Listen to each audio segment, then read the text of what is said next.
Perfect life.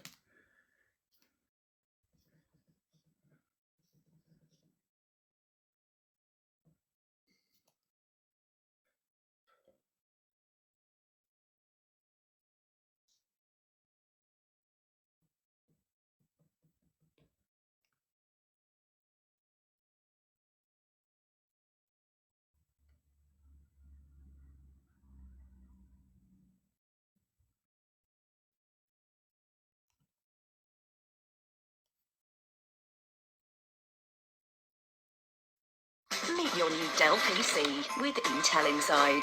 With impressive battery life to power through your to-dos.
Just having some issues, Michael. If you just bear with me, slowly we'll get them sorted out. Okay. Yeah, just put yourself on mute and just hold on. We're just sorting things out. We'll get back to you shortly. Okay. Can you please tap the like me button so we get some like me's up, and then we'll get started soon.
Come on, folks, get tapping, get it up to 10k, and I'm sure that'll solve out all the technical issues here.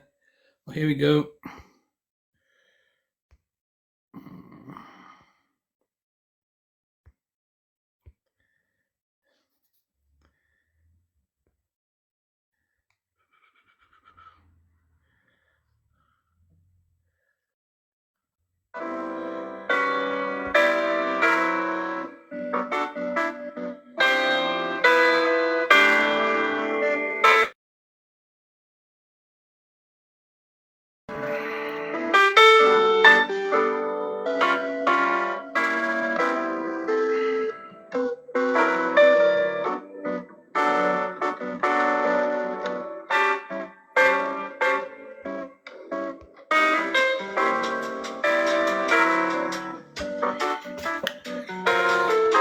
Oh dear, oh dear.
Okay, what's going on here?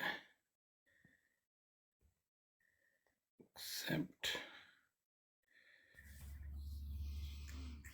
Hi, Vimto. How are we doing? Yeah, I'm good. You need to make I'm me just mod. You've forgotten. okay. I'll make you mod. Just hold on a second. But I'm still having some issues here, so if you could just bear with me, people. Yeah. We're going I'll live. sit on mute then. All right. Yeah, sit on mute.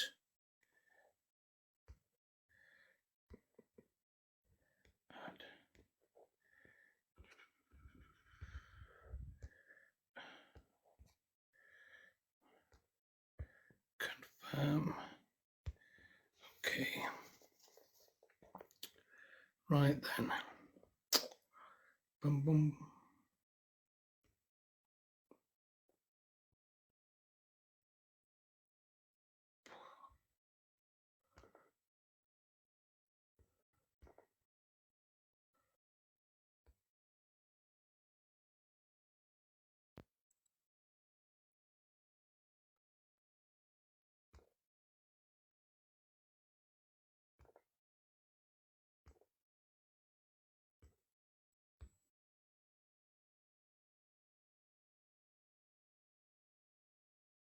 Give it there.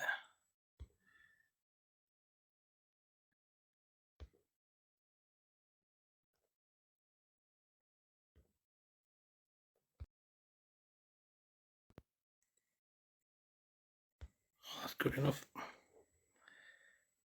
Okay. So yeah, we've fixed all the problems now. So assalamu alaikum wa rahmatullahi wa barakatuhu, and welcome to my live. My greetings and salutations to everybody that's joining me today. Today's live. I've done a live after a very long time, so I'm just having some technical issues, but we're ready to go now. So we're here, and we will be dealing today with. I'm sorry, number three. I won't be accepting any people from the public today because we're just focusing in on doing the live today, which is all about expose of one particular individual called Michelle Matthews of Ashton-under-Lyne, and who is a TikTok troll. And so we're just doing an expose of her today. And so we have a schedule. If you go to this Queen Bitch account, you will see the lineup of the things that we'll be doing today. And so thank you first of all for getting my likes up to 16k. Let's just continue to get the likes up, because as you know, there are TikTok trolls here that are very much antagonistic and are really don't want this live to go ahead. Particularly, I can imagine Michelle Matthews, who this live is about. So today's live is all about Michelle Matthews, aka Queen B, who's I'm sure we're all here because of her today. And so we'll be doing a deep dive into Michelle Matthews today. And we have Vimto Bubbles here, who was her bestie until very recently. And as a consequence of that relationship breakdown, this has resulted in clearly further antagonism growing. And so I just really wanted to focus in on the relationship between Vimto and Michelle Matthews. But during this process, I've tried to find out other people that have been affected by Michelle Matthews, or even her little group now, which is this the anti-Rangi savage crew, I would call them, consisting of Paul Stone and Stella Andrews. And these seem to be like apex trolls on the app, and they're causing a lot of antagonism and a lot of problems on the app. And I just wanted to spend some time delving into what exactly is a TikTok troll and how they operate. And so this is really just everybody here today is someone that has been directly or indirectly affected by Michelle Matthews. And for me personally, I just wanted to understand more about this individual and how she operates. I'm very curious about how people work and what their motivations are. And I was being really fascinating to try to understand who this person is and how she operates and how she feels she can get away with the things that she does.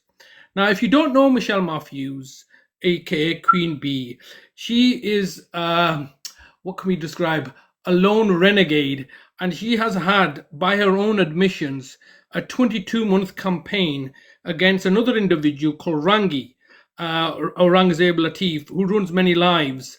And she, by her own confession, has stated that it was a 22-month campaign that she's been running against this individual. And as a consequence of people supporting Rangi's lives, she has then not only targeted Rangi, but all his associates. And many of those individuals have been vulnerable adults themselves, and as a consequence have suffered immensely by being bullying and trolling and stuff. So that's the purpose of this live. So this is the introduction section, and I just wanted to introduce you to some of the characters. So there's Michelle Matthews, aka Queen Bee, who goes by the name of online prosecutor, CPS, or many other things. Darren just Darren James, I'm sorry, I won't be accepting you right now because you're not on my inventory list. If somebody's not gonna be coming on the inventory list, I will make room for you and bring you up, mate. But right now, as it stands, I've got an inventory list. I didn't realize how many people there were. I've got 10 people to get through, and all of these individuals are gonna give you their testimony of how they've been adversely affected by Michelle Matthews, in their own words. And I think that's important. But mainly this live is about Vimto Bubbles and the fact that for the last 3 weeks, she's not said anything. She's taken the immature approach and removed herself from the app, removed herself from the situation, and now she wants to have an opportunity to simply give her version of events. I think that's only fair. Yes, wait a minute. Court of Public Opinion finds Michelle Matthews guilty. No, this is another thing I want to make clear here. You've seen on many lives they do this kind of like clown courts where people are found guilty or not guilty. This is not what this live is about. If you've come onto this live to try to promote antagonism, or I'm not here to make anybody feel or point fingers at them or pass judgment on them. I want to be quite clear upon that. The whole point of this live is to understand. We all know who Michelle Matthews is, and we all know how she operates. But the question I want to ask you today during this live at the start of it is two questions. The first question is, why is there a Michelle Matthews? What is it that makes her her? And I think that's an interesting question because many people coming here will not know about this feud that's going on. But I want to ask a bigger question here. How do we as individuals deal with bullies or trolls in society? And, we may not know who Michelle Matthews is, but we all know someone who is a Michelle Matthews, who has been bullying people. And we've all been subject to the bullies in the playground and in the schools. So she's just a personification of what a bully truly is. And she's come onto this app. And so I'm just going to go through a whole life with Vimto. So me and Vimto over the last 3 weeks have been liaising with each other, and we've been speaking about trying to understand what makes her tick. And so the question here today for you is not about passing judgments. I believe that only God can judge you. We are not here to judge people. I'm just here to understand. And I'm going to present a theory of why Michelle Matthews is the way he is. And I'm going to leave it up to your opinions, whether that theory or has any validity or value, because I'm just trying to understand the world. And this is what about, exchange of information is about. I'm here to inform and educate and enlighten with information. You see how their work is by blocking, promoting a narrative, telling lies. And, this is how a troll works. This is not how I work. I'm not here to pass judgment on anybody. This is not a public opinion court. I'm just here to try to understand the psychological makeup of an individual that acts and behaves in this manner. And so that's my perspective. So that's the purpose of this live. No condemnation, no try not to be judgmental. And the outcome I'm looking for in this live, I'll just be very clear with you, is I want you to change your mind. That's all I'm trying to do in this live here today. I'm trying to get you to change your mind about Vimto Bubbles. For the last 3 weeks, she's been berated and put down, and people have formulated an opinion about her. Tanya Queen, I'm sorry, I won't be accepting you today because I'm just got a line of inventory that I'm going through. So please be patient, and I'm sure we'll have another opportunity to speak. I am aware that Tanya Queen has offered to meet me at her local McDonald's to buy me a Big Mac meal and a strawberry milkshake and have relations with me in the toilets. That is on hold, Tanya. We will be discussing that sometime.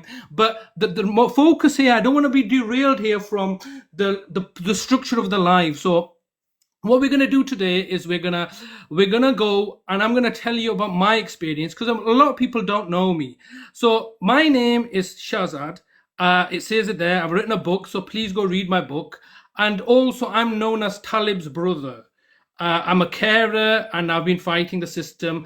That's a story for another day. But I'm just trying to. I'm an inquisitive individual. I just want to understand how the world works, and that's what this live is about. Just trying to understand people, and trying to understand how people operate. That's my angle. I'm not here to for people to be condemning or criticizing or having this really negative attitude towards other people. If anything, as you know, this is coming up to Christmas. And I hope I can spark the Christmas spirit in you and so of forgiveness and understanding. So that's what this live is about. It's not here to, I'm sure Michelle Matthews has been really panicking, thinking that this is all about, a witch hunt. I want to remind people that Michelle Matthews is somebody I feel very close to or feel very affection towards. And I don't want anybody to be like condemning or judging or allowing your emotions to get the better of you. All I'm asking you to do is give me and Vimto a listening ear and help us change your mind. So the question that you need to ask is, does our theory hold of why this individual is the way that she is? And also, how do you, as individuals, deal with narcissistic individuals that come into your life? Because Michelle Matthews is everywhere. They're like a souped-up version of a Karen. As a Karen, we always meet Karens everywhere. So the reality is that I'm just trying to understand how this person works. And I would ask you to just give me your time. I'm very grateful for the 40 people that are here today because you're giving me your time to listen to our version of events, because we should have a platform to speak ourselves. You know how they work is that come into our platform, get into the box, let us antagonize you, let us critically condemn you with our barrage of questions and then tell you to get off the box. This is how a troll works. This is not how this live is going to work. We're just going to have a conversation and try to understand things. So I want to ask you first a question. Why are you here today? Well, the reason that you're here today is because there's a relationship that has broken down between Vimto and Michelle. And you're going to get some real truths from some individual from a first-hand account of how that relationship developed, how it fractured, how it was ended. And so Vimto should be allowed to express herself equally. Now, so that's what we're doing here. But I also wanted to get the testimony of individuals that have been adversely affected by Michelle Matthews. Some of them are actually frightened to even come up and have this out because they're just scared of the repercussions that this individual has. She is somebody who's very narcissistic and will target and manipulate you. So that is the format of the live today. Hopefully we'll try to get it finished today, but we'll see how it goes, because there's quite a lot of people that I did not expect to come forward that have come forward. So that's the introduction of this live today. It's all about trying to get to the truth, trying to get other people's perspectives. And I believe that this live is being camtued. I don't even know what that means, camtued. I think it's just basically been restreamed by other people, particularly Stella Andrews and people like Paul Stone. I'm happy for you to come to it because at the end of the day, we want to get our information out there. I just never understand the reason why people need to block everybody. It's just very antisocial, I think. So please, come 2, come 3, come 5 if you want. But we want to hear from Vimto ultimately. But before we do so, we want to hear from other people. But before we get into the testimony of other people, there's particularly Don Michael here, I just want to introduce my co-host here, Don Michael. Don Michael is somebody I met last year on TikTok. He's joining us from Italy, on there an hour ahead. So he'll have an opportunity to explain how he has been affected by Michelle Matthews and a whole list of other people. So that is the kind of like the structure that we're going for. Now, I wanted to start by obviously telling you a little bit more about myself, or a bit more about my understanding of what a troll is from childhood. So there's another troll called Stella Andrews, who's recently made a video. I was on his live, I think yesterday, and he's got a video of me going to a care home and where I'm berating the care staff there. And it's my video. It's on my platform. So it's not new information. It's information that I've already put out there. But what I thought was really interesting is that, wait on folks, wait until the video ends. We want to know what day this was. And so, well, we need to start with people. I was going, No, this is my life. But we'll do it according to me, Vimto. They can go if they want. I mean, at the end of the day, I'm not really bothered. We're here to express your views. If people don't want to stay here, they want to go, come back at 10 o'clock or half 10. We're still here. We're here to 12. So I'm not going to be like told how things are, how I should be. This is my platform. If you're not happy, leave. All right. At the end of the day, I'm here to give you some juicy gossip, some real life gossip, not something that's been manufactured by Coronation Street or EastEnders and stuff. This is a real life individual, a real life relationship breakdown. And if you want to watch, what is it, Celebrity Big Brother, Celebrity Get Me Out of Here, go. Go, I'm very grateful that you're here listening to my live, but obviously there's all those cat videos, those damn cute cat videos that everybody that I watch all the time. So I'm grateful that you're giving me your time. But if you want to leave, nobody's stopping you. But I will not be like railroaded into how I'm going to do my live. I'm going to take my time. All right. If you want to leave, please leave. All right. So as I was saying, we're running out of time and people have school runs. Well, if people have school runs, they can always watch a rewind of it on Mr. Digital's Rewind. At the end of the day, I don't care about people's school runs. Go to sleep, all right, and watch it on a rewind. There's no point, Vim, to rushing things now. We've been waiting for such a long time, and now we're going to bend over backwards for people. This is where you and I, Vimto, we differ. They hear on my live. If they're not happy with it, they can do one. 0121. All right. At the end of it, it's all being recorded, and they can watch it another time. If you've got a school run, early bed, go away.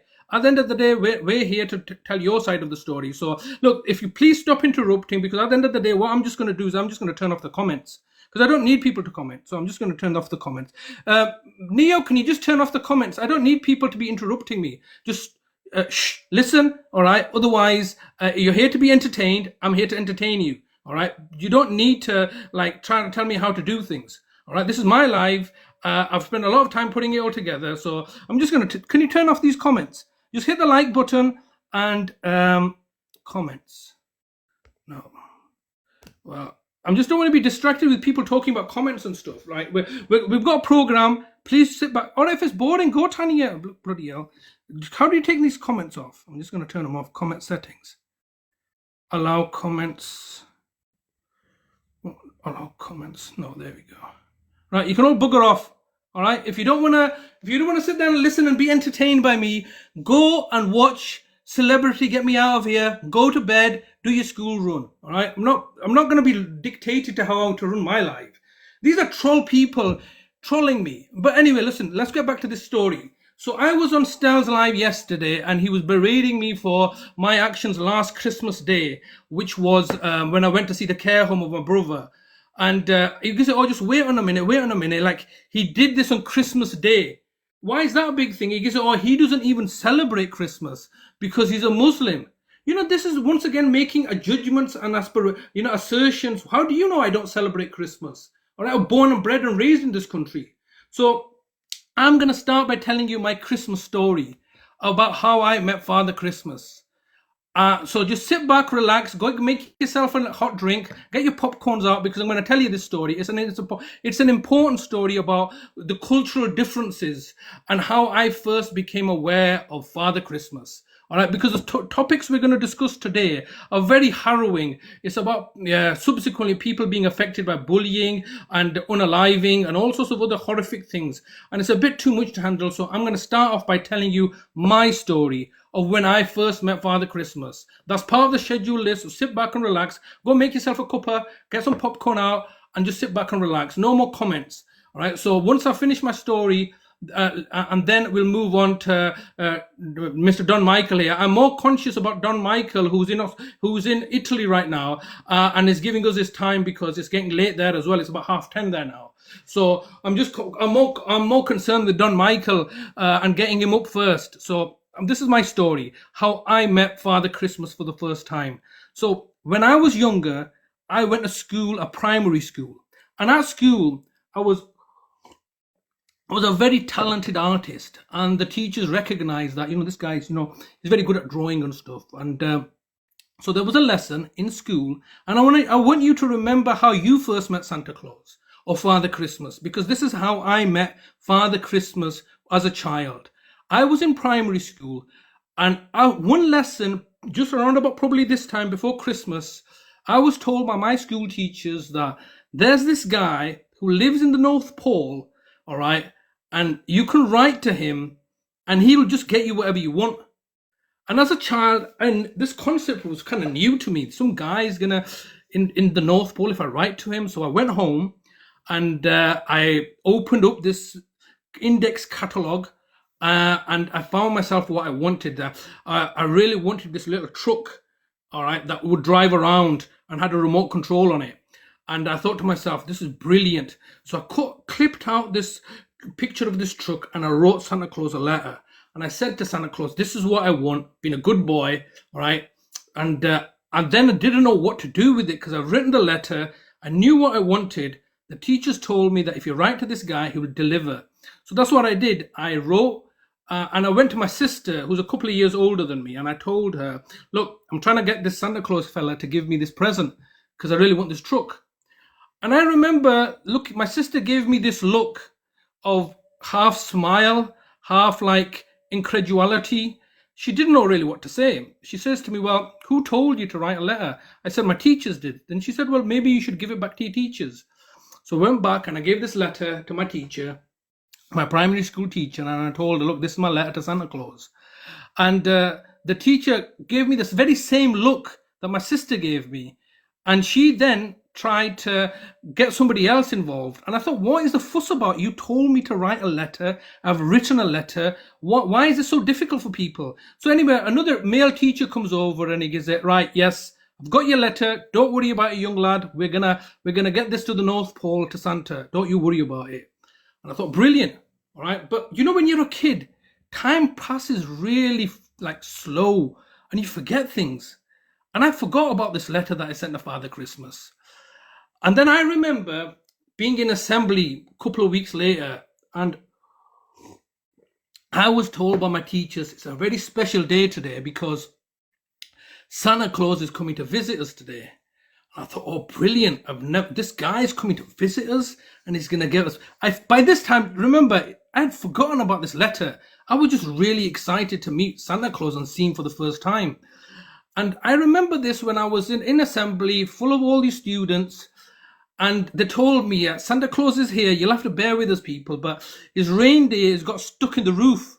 All right. And like it was really snowy that day as well. And I was like, I remember thinking to myself, I hope he's okay. Because like he's you know, it was just like they told us like he's got his sledge stuck. But then they kept on coming back and said, well, don't worry, children. Like Rudolph is okay. Santa Claus is okay as well. He's just got the sleigh just got stuck in the school roof and stuff. And I was like, oh, that's cool. I just can't wait to see this guy. And then there he was, right in assembly. This big Santa Claus character came on Father Christmas. And he came down and it was really a magical experience for me because I thought, probably, yeah, that's Santa Claus. And then, you know, I can't even remember much of it. I must have been a real, like I don't know, about 7 or 8 or something. I can't remember how old I was. It was in primary school. And then what happened is that they said, oh, well, somebody's written to Santa Claus. All right. And I then remembered, oh, dear, that was me. I had written to this guy. All right. And I'm going to tell you, that was the most embarrassing moment of my life. I was like, no, don't say my name. Don't say my name, please. Don't say my name. Because like I was a really shy child and I'm in a full of all my class fellows. And they said that somebody's wrote to him. All right. And I thought if there was a hole there, I would have just jumped in, mate. I was so like scared of being publicly outed. But then they said somebody else's name, Anita. And I was so relieved. I thought, bloody hell, maybe they just lost my letter or something. All right. And so I was so relieved that I was not going to be called up. But then they said, then that male teacher came in. Oh, no, there was actually another letter. There was another kid here that wrote to you, Santa. So, and then they mentioned my name. And I was like, oh, my God, this is so embarrassing. All right. And I just wanted to hide. But when they mentioned my name, all my school fellows were like really excited, said, oh, this is him, this is him. And I was just frozen. I didn't want to get out my seat. But then I could see the teacher coming for me. And I thought, oh, no, they're coming for me, man. Oh, dear. So I got up and I, you know, motivated myself and I got onto the stage. And I hate being looked at. It was just such a horrific experience. Everybody in school was looking at me. And then I got into this Santa Claus lap All right. And he said, "Oh, young man, I heard you wrote to me and stuff." All right. And I was just so petrified. I was sitting on his lap and he gives it to me something like, "I couldn't get you what you wanted, but I've got you another present." And he gave me this present.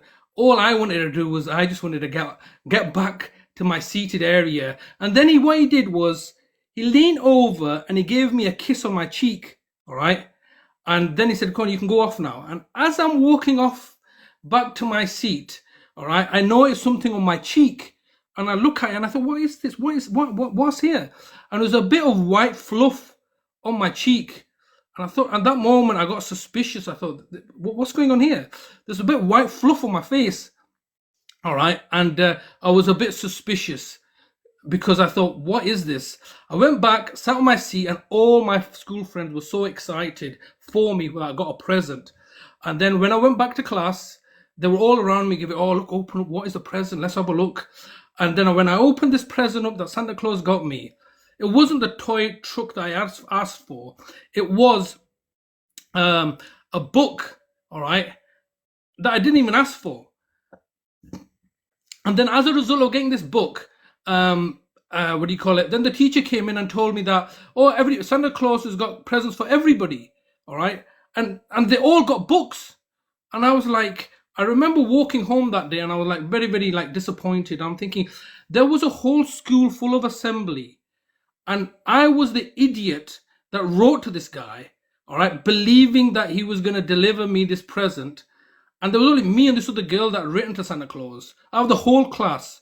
And as I was walking back from school, everybody was really, really excited that, "Look, oh, there's a Santa Claus. We're going to write to him next year," and all this other stuff. And I was like, "Mate, there's something fishy about this guy, all right? He didn't give me the stuff that I wanted, and he kissed me, and there was something like fluff on my face, all right? This is somewhat dodgy here."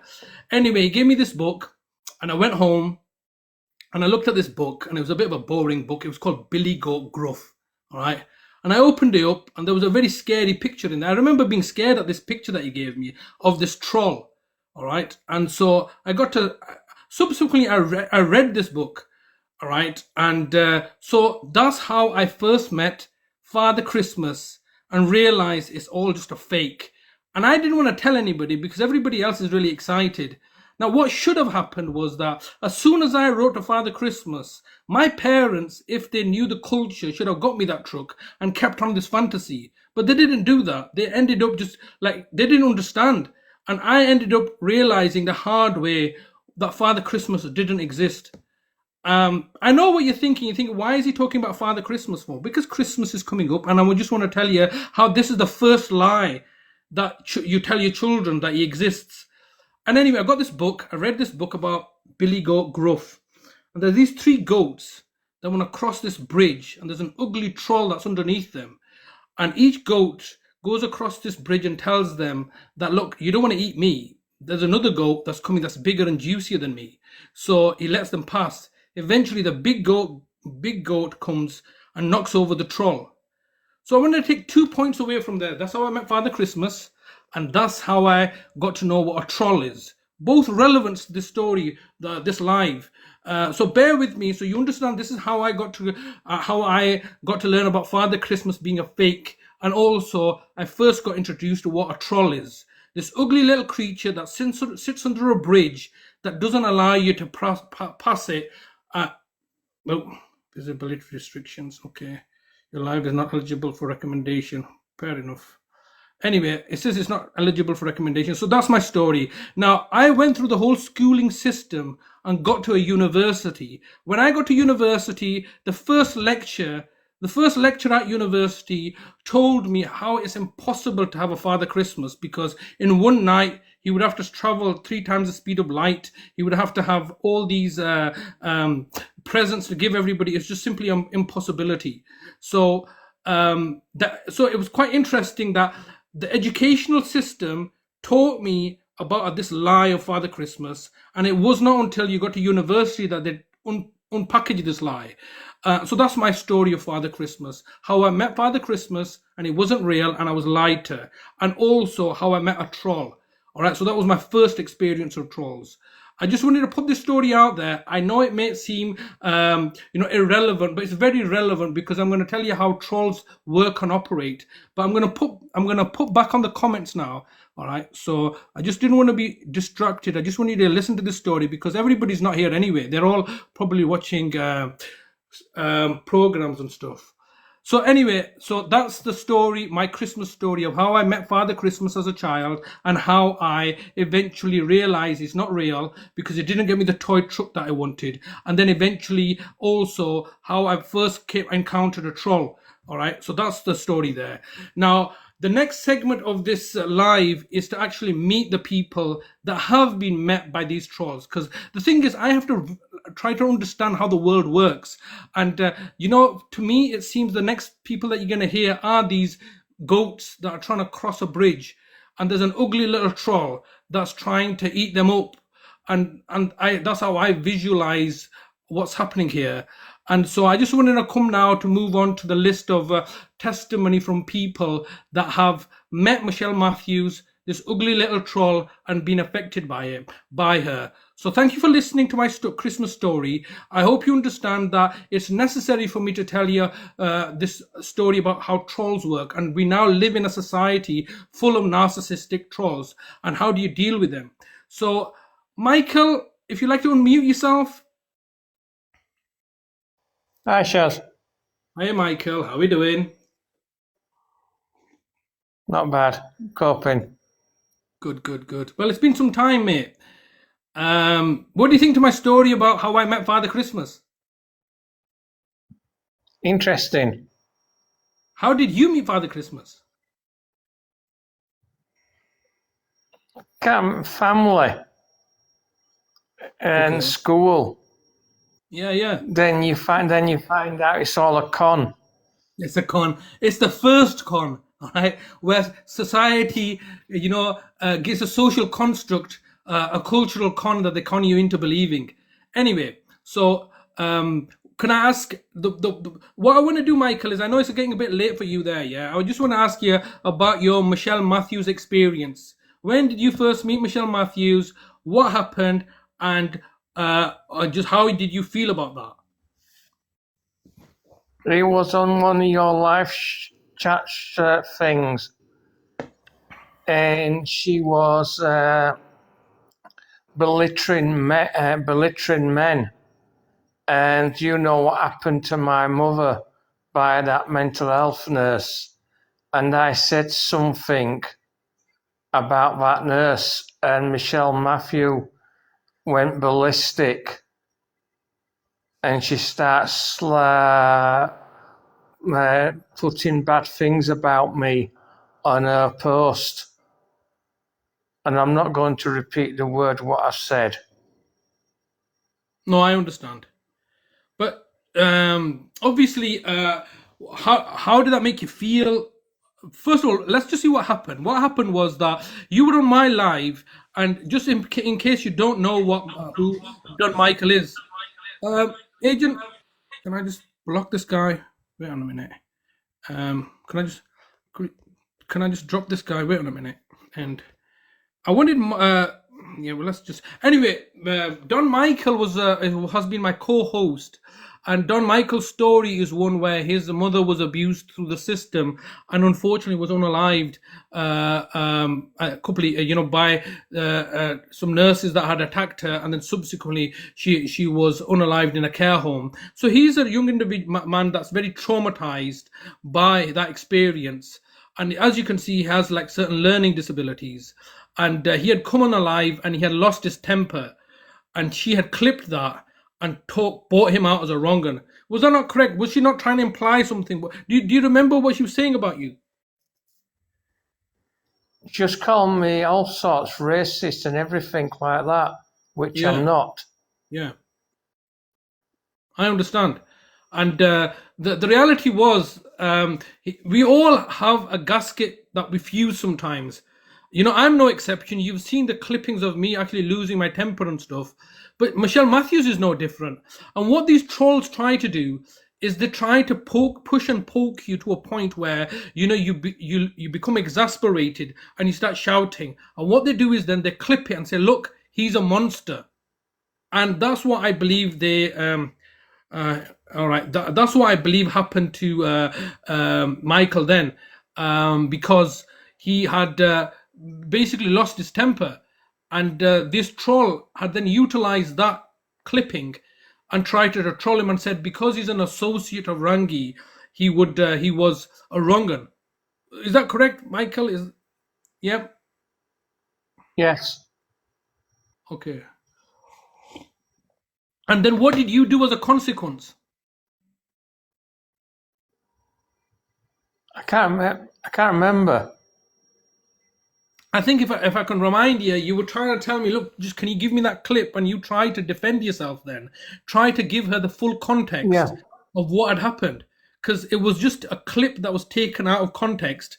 And you tried to explain to her that, look, this is not, I'm not a racist. I mean, you do have black friends as well. It was just a momentary lapse and over emotion that she basically got you and clipped you on and tried to then out you as a wrong'un, as a racist, as a misogynist, as a somebody who hates women, and that's just simply not the truth. So here's an example of where Michelle Matthews saw an opportunity of a vulnerable person like Don Michael, who clearly has learning disabilities, who's lost his mother to very horrific circumstances where, she has been unalived by the system. He actually recorded this black nurse that had been abusing his mother. She was then obviously dealt with by the police. So it's a very harrowing moment that he had shared with me and the world. And then in that moment where he became very emotional, she had, leveraged that and got him, and then continued to, berate him and say that, look, this guy's a wrong un. And then, like anybody else who is leveled with an accusation, he's then trying to defend himself. He was saying to me, look, give me that clipping, and we're just going to give her the context. And the reality is, mate, she didn't really care, did she? She didn't really care the fact that you were innocent or of any wrongdoing. She just basically had you baited and try to make your association with Rangi. Was that be correct? That's true, yeah. Yeah. And So if people want, they could look at my profile, what happened to my mother, because everything's on profile. Yes, and this is how I first met. I came to TikTok last year and met Don Michael last year, and as a consequence of meeting him last year, he was. I did an interview with him, which is available on his website. Me and Don Michael had an interview where he was explaining how his mother had passed away, and so anybody that's here that wants to know more about Don Michael, you can click and follow him, and he will explain to you. You can have a greater understanding of how he was affected by the situation. So yeah, thank you, Michael, for coming up. The next one is Mark Rochelle, Vimto's husband. I just don't know where he is. Can you make a request, Mark? Because you're up next, I believe. I don't know which one you are. He can't log into his thingy. He's just going to have to use the account that's in here. Okay, which can you make a request? So Just request, Mark. Thank you, Don, for coming along and explaining how you've been victimized by this individual for simply saying one word. So this is not Michelle Matthews. This is Mark Rochelle coming in as Blockhead. Hi, Mark. Hello, Shazad. How are we doing? I'm all right, mate. So as you know, this live is all about Michelle Matthews and how you've been affected by her personally and by extension her little group of trolls. So would you like to tell me your version or your first interactions with Michelle and how that developed and how you personally feel about what's happened so far? So I'm just going to let you tell me your version of how you've been affected by her. Oh, pretty much basically all lies. Every last bit of it. They've, from being labelled a peddler, to being labelled a wrong'un. They've put my address out and everything. They've harassed us, me and Vimto. They've even got to the point where one of Vimto's friends who got murdered, and there's all three of them, Michelle, Stell, and Paul, keep saying that it was Vimtal's fault. Vimtal made the phone call to the Don't bloke. talk about me, just talk No? about what they did to Oh, your yeah. brother and that. Oh, yeah. Oh, just sorry. Mark, And, no, it's okay. Obviously, what I want to know is that, from your perspective, when you first met Michelle, how the relationship was. It was not always like this, was it? This is where we are at right now, at the end of this. Like, you're now being subjected to the trolling aspect of it. Yeah. But can you tell me how the relationship was before? And how it developed to the situation. I know, your relationship with Michelle is via Vimto, her bestie, but I just want to know how, it's affected you personally, how, that it was a good relationship to start with, and in the last couple of weeks, it's just been really horrific, and how that's made you feel about the situation. it was all, it was like, it was, it was good. It was Vimtal, somebody to talk to, Yeah. It was like they was best mates, like they'd known each other for years and that sort of thing. That's how it got. It was like, yeah, like Vimtal got somebody to talk to and Sally got somebody to talk to. Yeah. It was. So yeah, it was a good relationship, and then they both had somebody, so they were good friends, and then all of a sudden. So now tell me, I know when the relationship broke down, but what exactly have they said or done that you've taken particular issue with? Libeling my brother a convicted peddler, and he ain't. Yeah, right. So there's somebody here saying surely evidence should be shown from each side. Story. Yeah. Well, what is evidence? So let me just clarify what evidence is. Evidence, one of the evidence is a personal testimony. That's called a statement of affidavit. All right. That's a testimony. That's ground evidence. What exactly? You're talking about evidence. Here's a witness statement. Yes, there's Don Michael telling you his experience. That's evidence. There is, Mark Rochelle telling you his version of events. All right. That's evidence. What, are they lying? Then you have to, question whether they're telling the truth or lying. Michelle Matthews is the same. Look how much evidence Michelle Matthews produces. None of it has any validity because it's all lies. You can put videos together, put things together, and say whatever you want. That's not really evidence. You have personal testimony. And this is what we're doing here today. We're going to get personal testimony about this one individual. This is Mark's version of his testimony. Is anybody thinking that Mark's lying? Or, has got an ulterior agenda? He's just told you his missus had a best friend. That best friend was Michelle Matthews. That relationship has not broken down between these two, and he's personally being affected by it. That's what I think the message Mark is trying to get across, that he's personally been affected by this relationship breakdown. And where is the evidence of the proof that they're now slandering him? Not only him, all right, and we've heard some of the comments that have been made about Mark yesterday on the live. Really disgusting, comments. But about his family member. And it's the same narrative. First, you're the friend, and if you're the friend, they agree with you. The Don Michael full video. No, I didn't. Yeah, go watch the video first. Follow this person, Dexy Blondies. Yeah, go follow this video and watch the video. Then you come back and talk. Anyway, so we're talking about Mark's involvement here. It was a good relationship. It deteriorated. Be adult about it and walk away. All right. Why are you bringing Mark's brother into it? And where's your evidence? So this is what I want to show people is this narrative of where they befriend you, they be nice to you, and then what happens when the relationship doesn't go their own way? They then turn upon you and then call you a peddler or a PDF and like smear you. And this is a pattern of behavior that's been developing, and then it obviously culminates or has been started or initiated with Michelle Matthews' relationship with Rangi. What's this? I'll talk until I'll stop. Freedom of speech. Sorry, I work in evidence, not accountability. Okay, well, we'll talk some other time. We'll give you your freedom of speech. All right, but right now, I think if you're talking about freedom of speech, I think the victims of Michelle Matthews should also have a freedom of speech to be able to speak. Why is it the fact that when Michelle Matthews, Paul Stella, they're always blocking people and telling them get in the boxes, then interrogating them and making them feel bad, and you'll hear from other people as well that can relay this. All I'm trying to show you here is evidence after evidence of first-hand witness testimony that there's a repeating behavior pattern. That's all I'm trying to establish here, a repeating behavior pattern.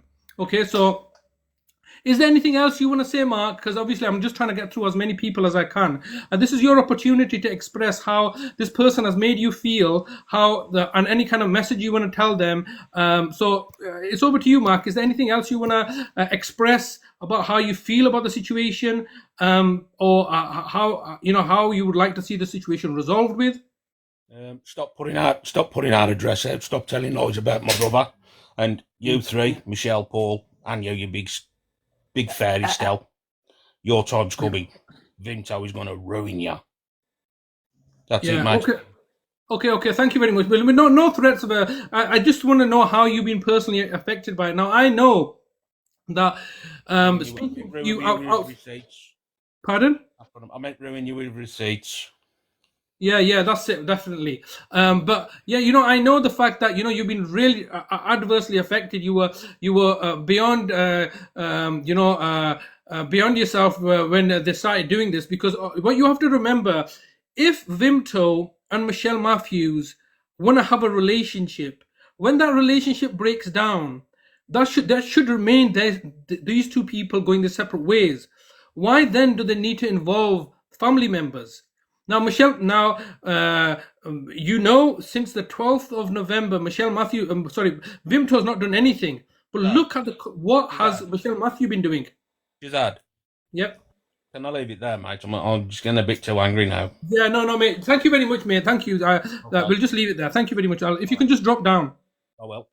Yeah, thank you. Thank you. Okay, so let's put disconnect Mark. Thank you for Mark. As you can see, some people find it very, very troubling the way they've been treated by these people, and you can tell he's getting quite angry. And this is all being caused by these individuals. And what they do is they try to antagonize you and try to make you feel angry, so you lose your temper. And then, as a consequence of losing your temper, they will then leverage that and try to make accusations and put you down. So I just wanted to move on to the next person, which is Clickopick, and who's gonna also just give us his testimony of how he's been victimized by Michelle Matthews. And what you'll notice, there's a pattern of behavior that you'll be able to discern. So hello, Clickopick, how are you? Hello there. How are we doing? I'm okay. It was during the month of Ramadan, and it was one of Sheikh Faisal's live, and Michelle Matthews came on the live to berate Rangi, and I'm always had an opinion of you can't judge what one person on what one person says. You got to have a balanced argument, and everyone seemed to be against Rangi for some reason, and saying he has to have a DBS to prove all these accusations that she was accusing him of. So he then did a DBS, and then they said, "Oh, this DBS is only a standard DBS, not a full enhanced." But it doesn't make that much difference. But to get back to Michelle Matthews, what she then started doing was, when you don't believe what she's saying, she starts implying things. So she started saying to me, "Oh, what's your thing?" And I said, "What I like about Rangi is he's protecting our children, and this is very, very good cause." So she twisted it and started saying, "Well, why are you interested in children? Have you got children of your own?" And she then tried to imply that I was a PDF. Considering I even showed my DBS on Sheikh Faisal Live, because I demonstrated to Rangi what a DBS looks like and what would happen when it comes out. So if you don't swing her way, she will do everything to make sure you look bad.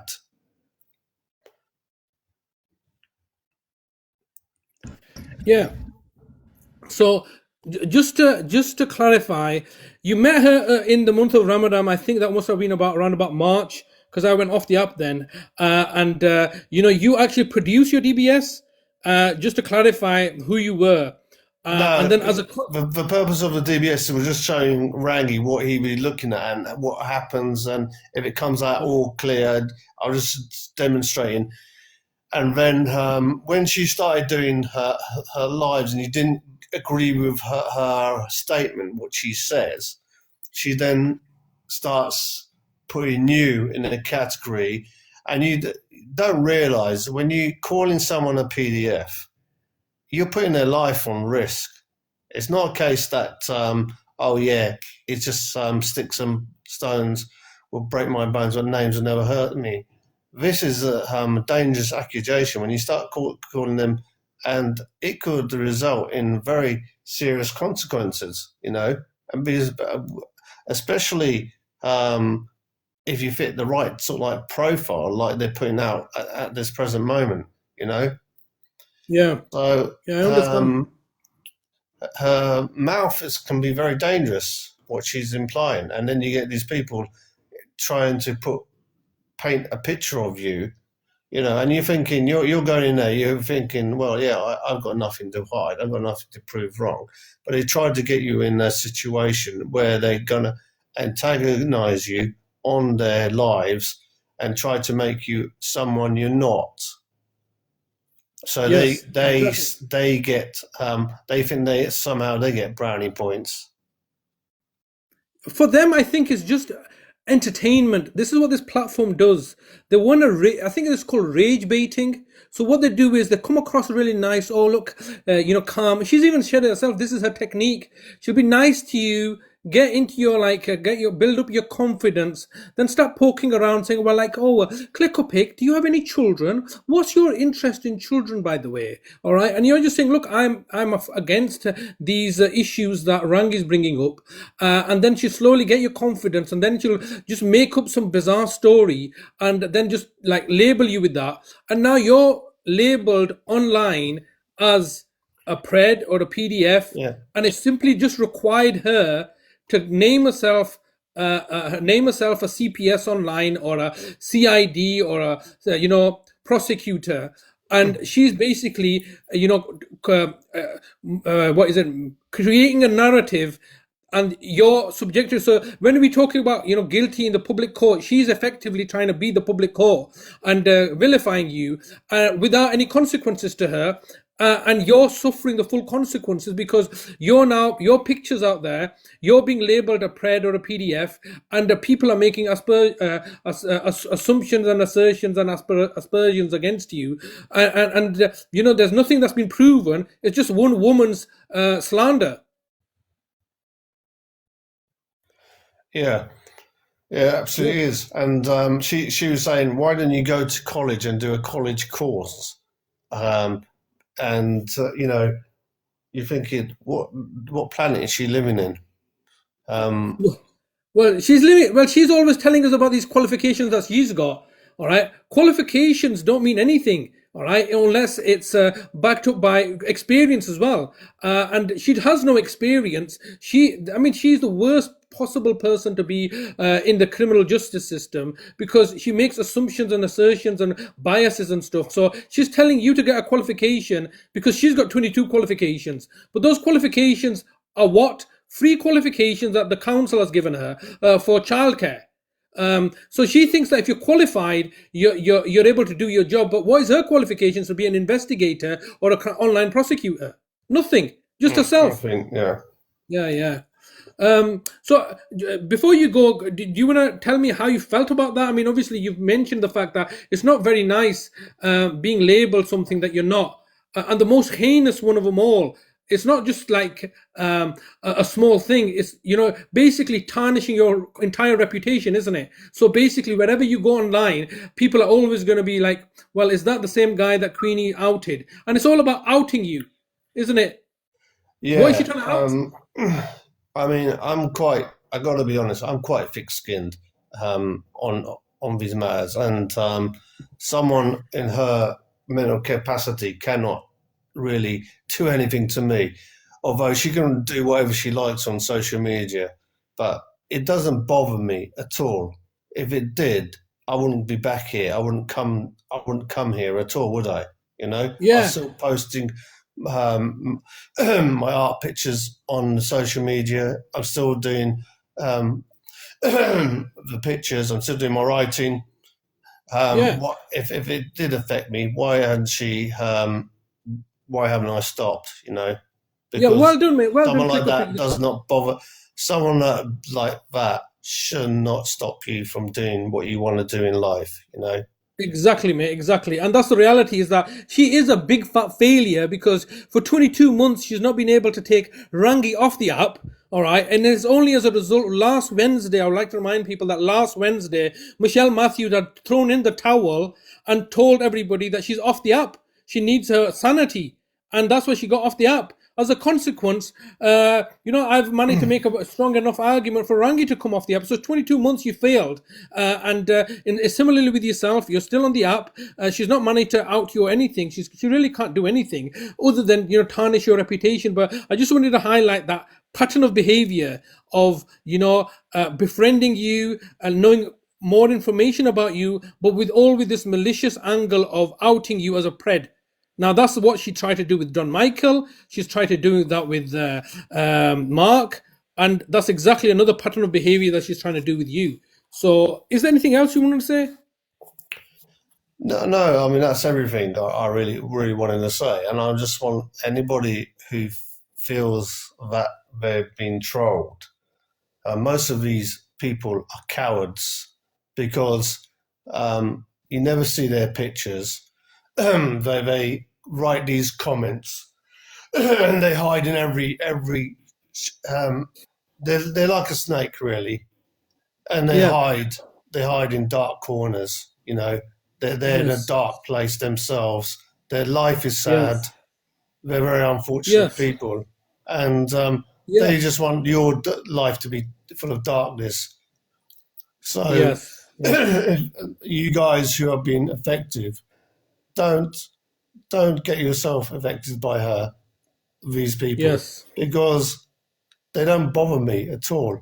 They can say whatever they like, but they think Yes. they're smart and clever, but they're only a bunch of idiots, really.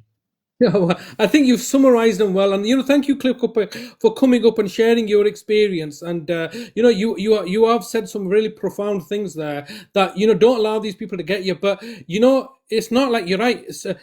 Sticks and stones may break my bones, or word will never hurt me. But those words do stay with you, and they do hurt psychologically, mentally, and reputationally. So you're a brave man for coming up and explaining it like it is. I think you're very intelligent into call them for what they are, and I'm glad that they've not managed to adversely affect you so badly. So well done, mate, and thanks for coming up.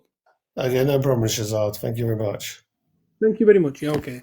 So I just want to move on now to I was hoping Gem B would be here. I don't know if she's here. If anybody can give a call out to Gem B to come on, because she was listed. But if I could just move on now to Chris, who is also recently been affected by Michelle Matthews. And hi, Chris, mate. How are we doing? Hi guys, I'm very good. How are you?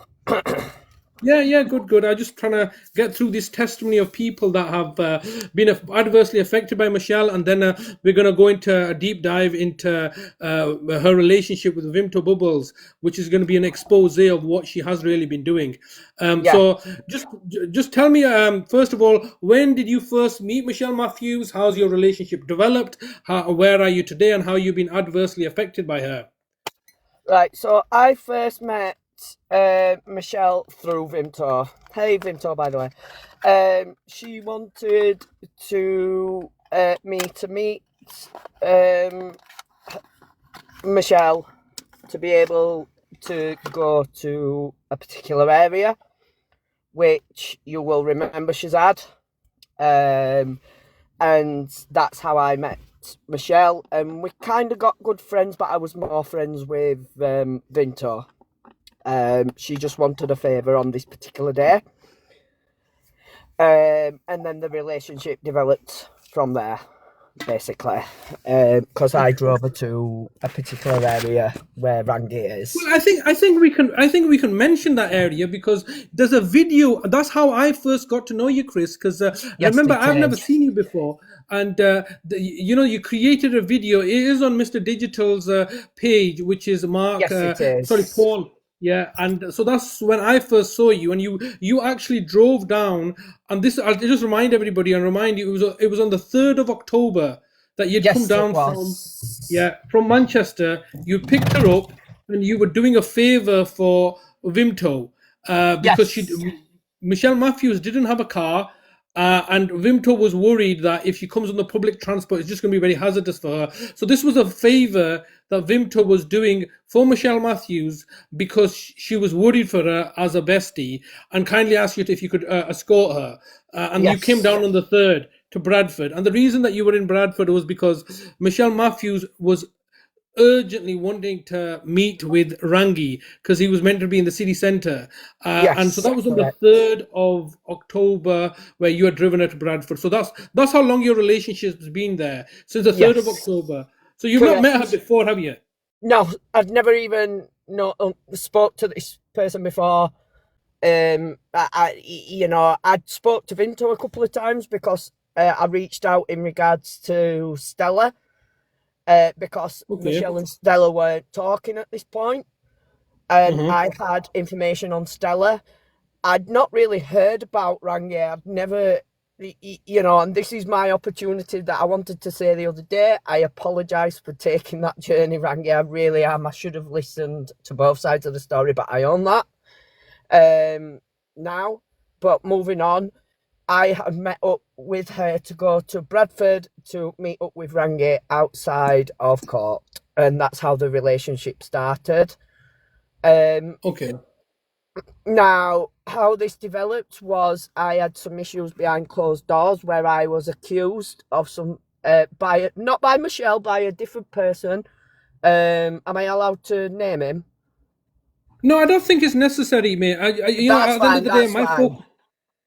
That's fine. I just wanted of a serious accusation, but this person admitted he lied about it. Okay, I asked Michelle to basically do an exposure on this person because that was the impression I got, that she exposed people that do bad things. Basically, she basically brainwashed me in a nutshell, and she said, "Yes, I will do that. Have you got evidence?" Which Vimto was seen tonight, in the past, where this person had lied about these accusations against me and everything, and I asked for this person to be outed. Michelle, at this point, amongst Stella and Paul, put my address on live with my face next to my address on Google Maps. Okay, I was then so my face was put next to Google at my house. I was accused of being a PDF, a predator, all this, and they just listened to the other person's side saying that I'm the predator. Now, I then at this point, had fallen out with Vimto but I have spoken to Vimto in the meantime, and me and Vimto are okay now. Okay. But what I will say is, when he put my address up, I had to leave my job. I have now moved area. My life was put into danger, massive danger, to the point where I was getting threats through the post, through the phone, of my life. It's really severe stuff. It's all with the police anyway, all that. Okay, And well, I have, take a breath, Chris, because obviously this is quite. I can see that it's quite traumatic for you to talk about it. I just want you to take a deep breath.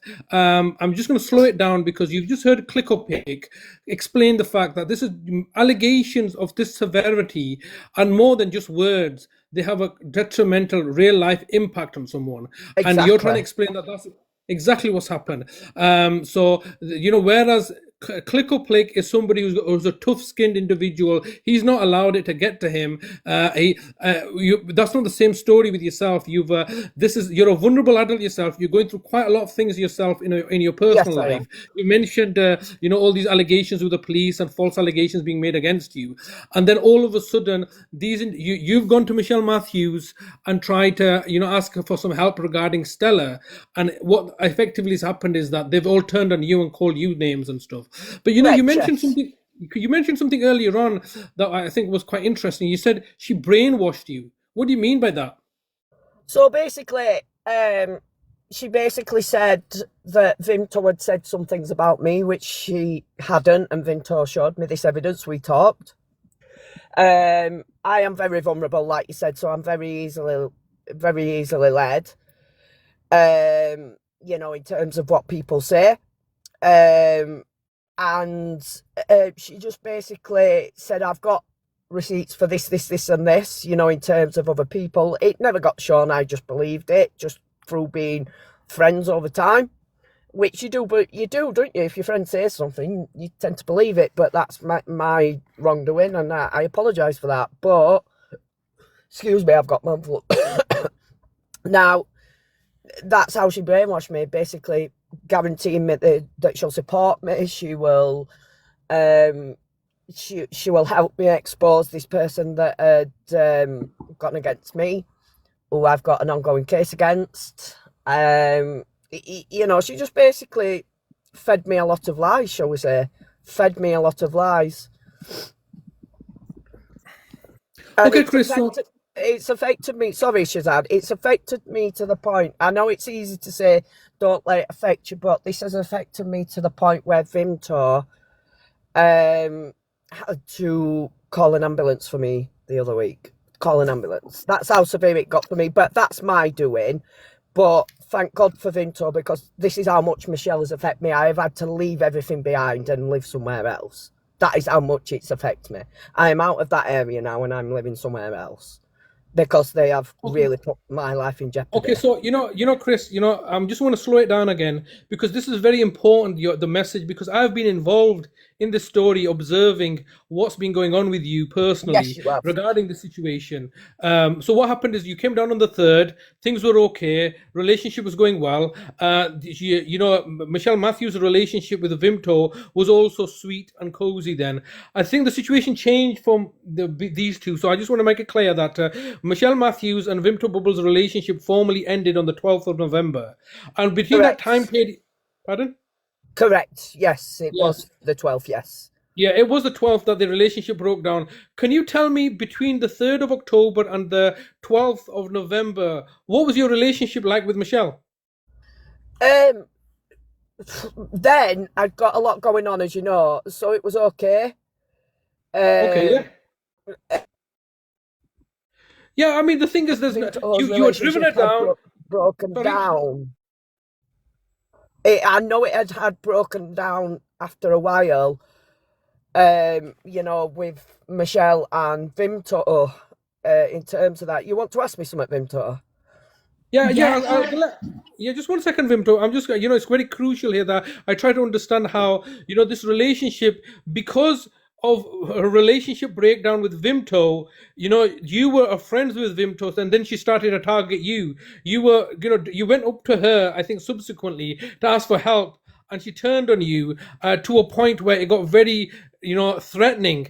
And at one point, She was on a live. I was listening in, and she go, "Get him in here now. I want him to answer these questions." Really forcefully and ringing you up, and Yes. you're I think it bullying was and intimidating 15 you. It was quite times. horrific. It was like a pack of hyenas. They then had started their own judge and jury courtroom that they were going to, put you in the dock, and they had made their own assumptions on assumptions, and they're already, you were already guilty, mate.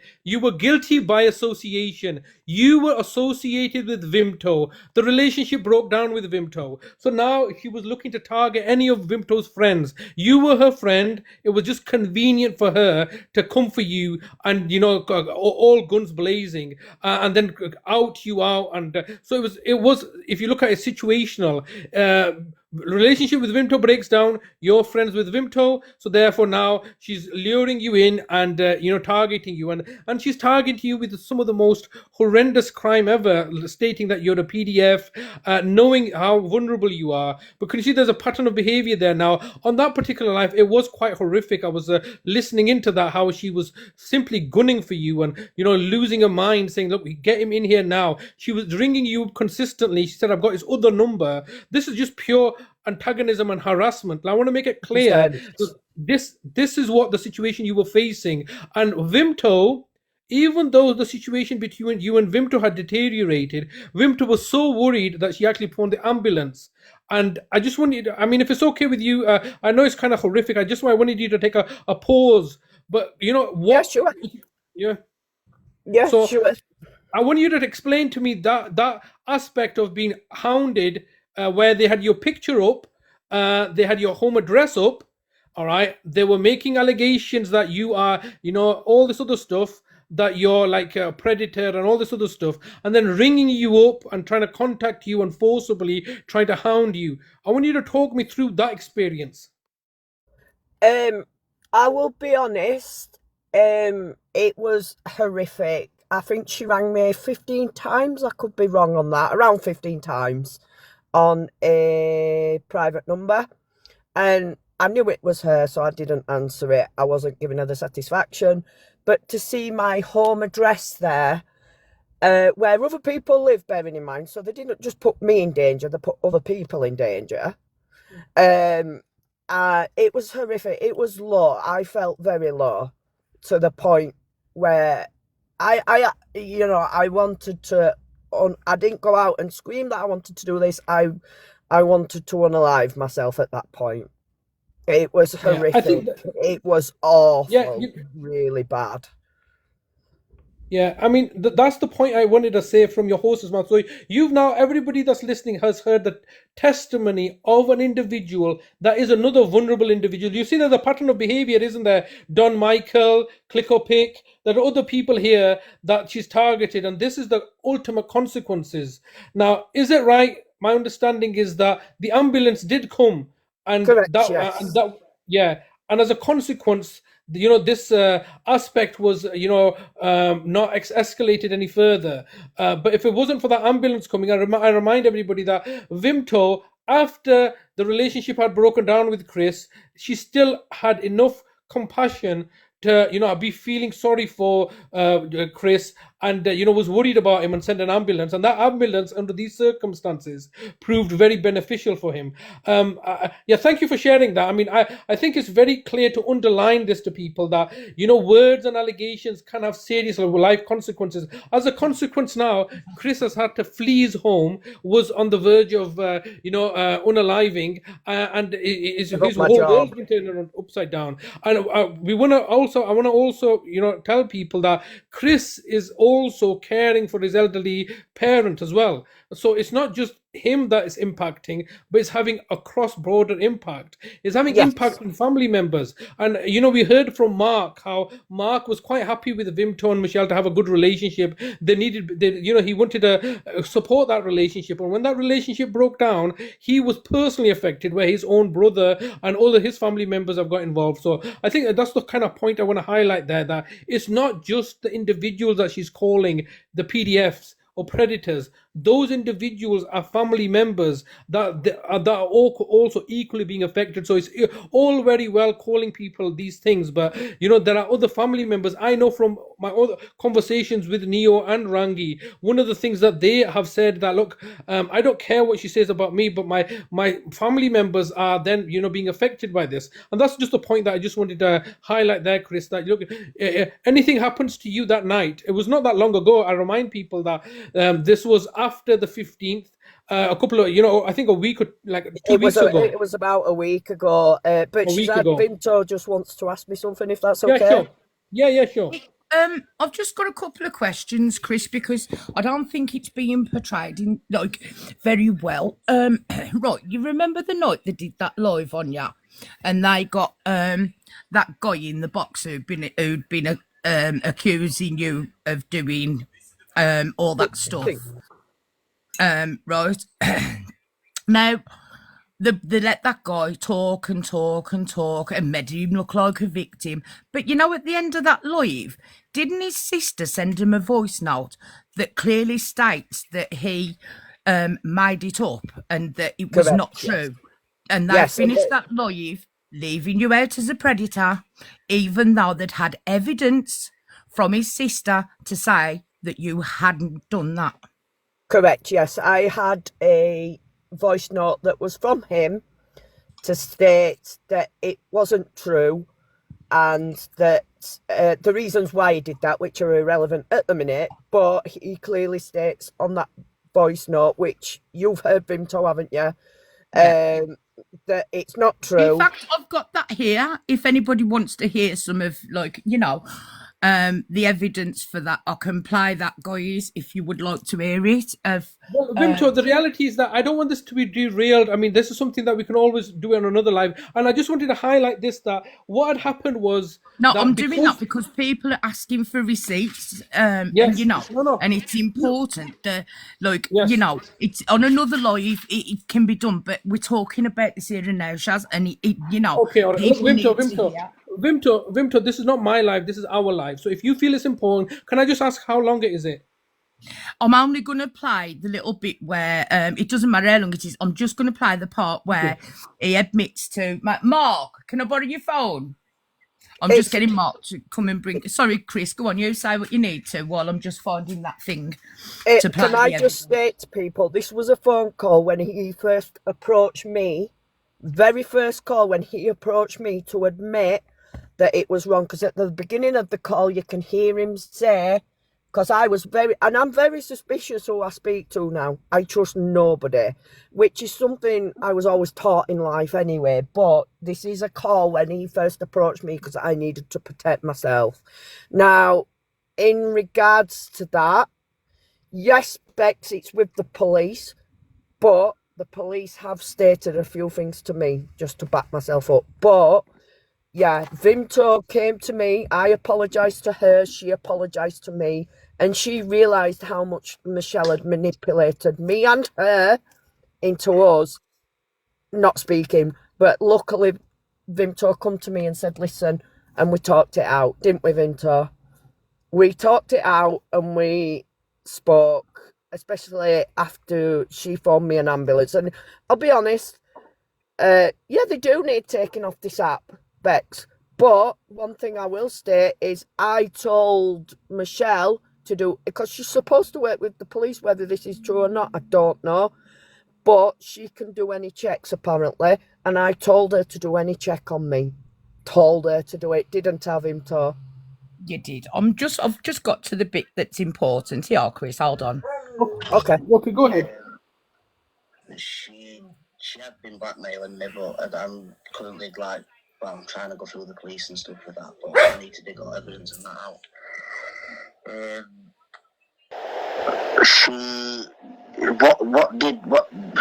I was going to do it before, make an account and come on your live.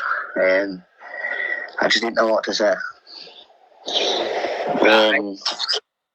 I don't live anywhere near her now. I don't see her, I don't do anything, do you know what I mean? I can't say where I live because... No, that's fine. That's the thing, but I live, put it this way, I live further up the country. But no, she's done that, and it sort of made me realise a little bit, because a lot of the things she said about me, she said about you, and that's what was making me sort of realise a little bit that she's full of shit. She's absolutely full of shit. But what I will say, Louis, is that this day that police officer come knocking at my door. You know what? I really, she was blackmailing me with all sorts, right? And I was told what to say. I didn't make any of that up. I was told what to say, right? And yeah, she was blackmailing me with all sorts. Sweet, all them what. They'd all got a lot on me, if you know what I mean. I get what you're saying, but you know, and I understand, like, she's your sister. I know, yeah. I shouldn't have gone along with it and did it, but at the time, it felt like I'd not got a choice. And do you know what? I thought about that every fucking day since. That could have ruined me, Louis. I know, Right, I think and that's do you know enough what? of that. Like, you get the gist. You've heard, you know, what Louis admitting there, guys. So, yeah. Chris, do you need to say anything? No, all I can say is the evidence speaks for itself there, that he admits that I never. But can I just tell you guys that I don't sleep with boys, men, you know, women all the way, and apparently, you know, things that happen between me and him, and it doesn't happen. And you can just hear from the evidence right there that I did nothing to this man, but I was labelled as a predator, and they had this evidence to play, and they didn't they end it so many minutes after being told it? Yeah, well, the thing is, I do remember that live. I was on that live, and I just wanted to explain to people that were not aware of it. What had happened is that Queen Michelle Matthews had made it her priority to out you, and she was looking for evidence. She found Louis and his sister and approached him, and this was on Stell's live, and basically Louis had come on, and he's also a very vulnerable person who had attempted to unalive himself. He was drinking heavily. He was, you know, very intoxicated, and just based on what he was saying, a drunk individual who was intoxicated, you know, defending himself, Michelle Matthews had made the decision there and then that he's innocent and you're guilty, Chris. There was nothing to do with evidence. It was just his testimony of a drunk person. And, you know, she had made up her mind, and she kept on telling everybody, look, I know he's right.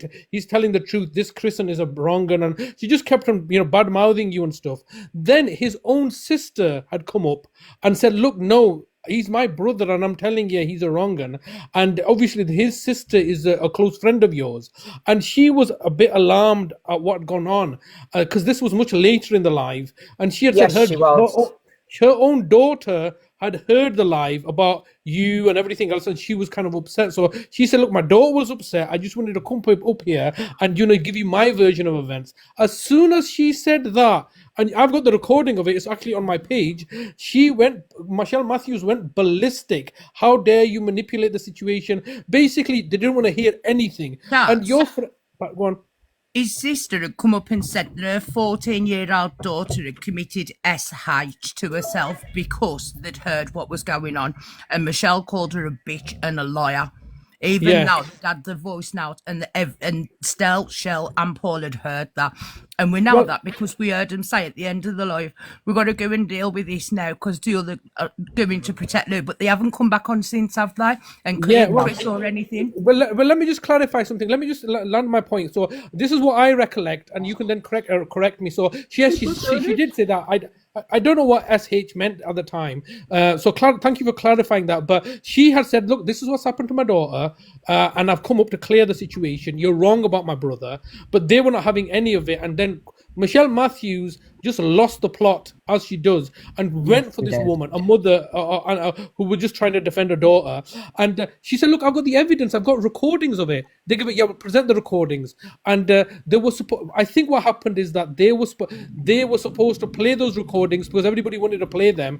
And then after they've played them, they realized that they've made a real arse of themselves. They just said, oh, we're just going to end the live. All right, everybody, we're going to end the live, and let's all have a group chat. And they just left it hanging. So they knew that this person that they had targeted, namely Chris, was completely innocent in this matter. They had said some horrific things about him, made all sorts of allegations, outed his home address, shown his picture, to a point where he was, as you heard from himself, at the point of unaliving.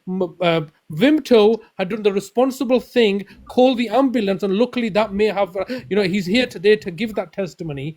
But the reality was, at the time, they were gunning for him. They had thought, oh my God, it was jackpot for them. They had found their so-called, S offender, this real monster that they were looking for. And, Michelle Matthews was beyond elated that she had now found somebody that she could out. There was some sort of police investigation and all sorts of other stuff. She was just milking that.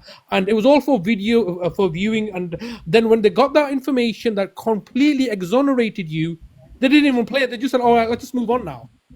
But yet you are here at the point of potentially unaliving yourself. Where was the aftercare there? They could have said, actually, you know what? We made a mistake. We made we've got the evidence, because it's all about with machines. I've got the receipts. I've got the evidence. So you were presented with evidence that exonerated this man.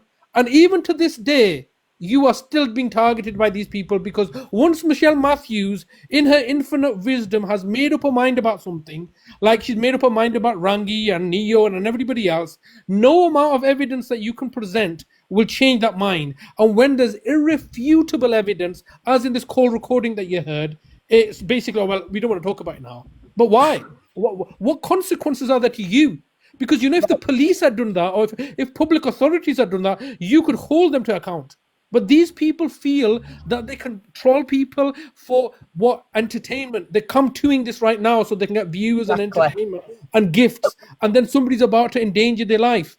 All right. And, many other people have, are feeling exactly the same. I wanted to speak to Wendy Wu, I was listening to her live last night, and she was absolutely mortified and in tears. And these people are like a pack of hounds hounding her, and other people as well. And so, no, I think it's a very important point that Vimto wanted to just highlight the point that, this is somebody that you approached, and you're meant to be the Crown prosecutor keeping women safe online. Why did you not do the checks? All right. You just got into a stranger's car, and now she's, twisting it, saying, oh, Vimto did all this. It's very easy to blame Vimto for your failures and incompetences, and then look to find monsters. But what I wanted to show there before I stop and you can, talk with Vimto, is that, can you see there's a pattern of behavior here? She is looking for a predator, and when she can't find one, she makes you into a predator. You heard that from Don Michael. You heard that from Mark. You heard that from Clickopick. You've now heard it from, Chris, who's, as you can see, a much more vulnerable person that has been truly affected by this. So it's basically, we're going to find a predator, and if you're not a predator, it makes no difference. We will just clip things together, and we will just target you. Would that be a fair assessment? And Vimto, you can ask some questions now. Yeah, that's definitely what she does. I mean, she says, I've seen evidence about Rangi. I've only seen the same videos of you guys, to be honest. I ain't seen that. All I've seen is the one bail sheet, and I have seen that, but that's all I've seen. I've seen nothing else. Yeah, I haven't as well. But Rangi's just come in, and so I do want to say it while he's here. Sorry, Shazad, but I just want to say I'm sorry, Rangi, for turning up that day. I own to what I do wrong. If I do something wrong, like I did to Vimto, I went to her and I said, I'm sorry, and I'm saying this to Rangi personally. From the bottom of my heart, I did not listen to your side, and I apologise. I really apologise for that day, sorry. Personally, because it needs to be said. No, the video's been played now. The audio's been played of Louis admitting what he did to you. So you are now in the clear. You haven't done anything wrong. You know what I mean? I am in the clear. And it doesn't matter how many videos she makes up and clips down, like she does with everybody else's. She has got zero evidence. Where's her? Tell her to bring her evidence up. Not Louis. Proper evidence. Where is it? She's got nothing. Not on Rangi. Not on you. Not on me. Not on Mark. Not on anybody. And if she has, where's the receipts for it? She's never put one up apart from stupid videos that she's cropped and clipped. Okay, exactly, Sorry, Shazad, but one thing I will say is, Somebody asked if I am a trans female to male. I am.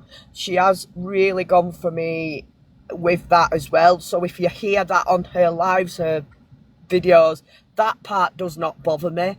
That part really does not bother me. At the end of the day, I am proud of who I am. But the thing is, now I cannot see my family, etc., just because I'm not allowed to wear. I at the minute anyway, just because of the severity of where it's come to. So yeah, but again, I apologise, Rangi. I am sorry, I own it. But I am, just to let you know as well, I am safe, I am good. I'm getting the help I need through Vimto helping me. So please don't worry about me. I'm getting sorted, by the way. You know what I mean? I don't want people thinking I'm in danger. I am doing really well. Good. Just to let well, thank you. It takes a brave man to apologize for what they've done, and you've owned it. But I don't think that's. I mean, let's just put this into context. What exactly did you do? You had a close friendship with Vimto, and Vimto was worried about Michelle because that crazy woman was going to come on her own and would have endangered herself. So Michelle was.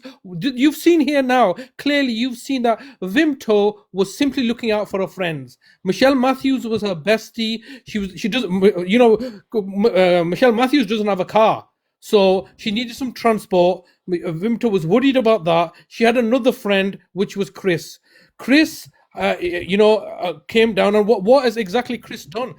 Chris has given somebody a lift to Bradford, all right, for a favor for Vimto. I don't think, Chris, it's not so severe. You've not done anything wrong to Rangi per se. I mean, of course you feel apologetic because you've judged him. And I think this is an important message about judgment. You have simply thought, well, Vimto's telling Rangis are wrong, and here's Queenie telling me all this Rangis are wrong, and I am not gonna you're just gonna bandwagon onto that, and then all of a sudden you realize, well, wait a minute, these people are now calling me a wrong one.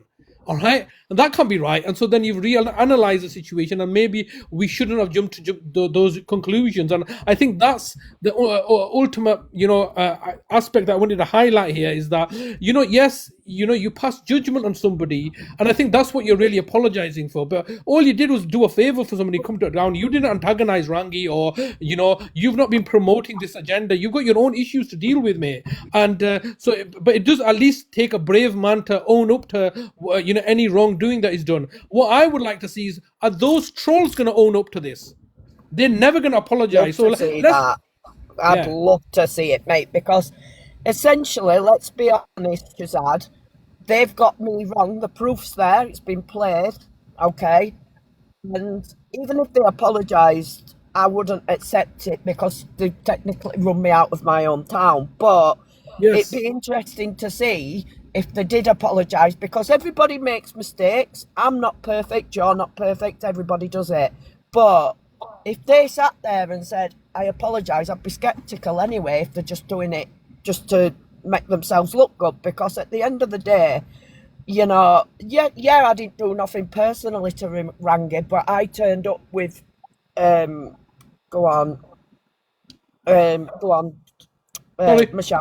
Michelle, as well. But at the end of the day, that's my fault and I own it.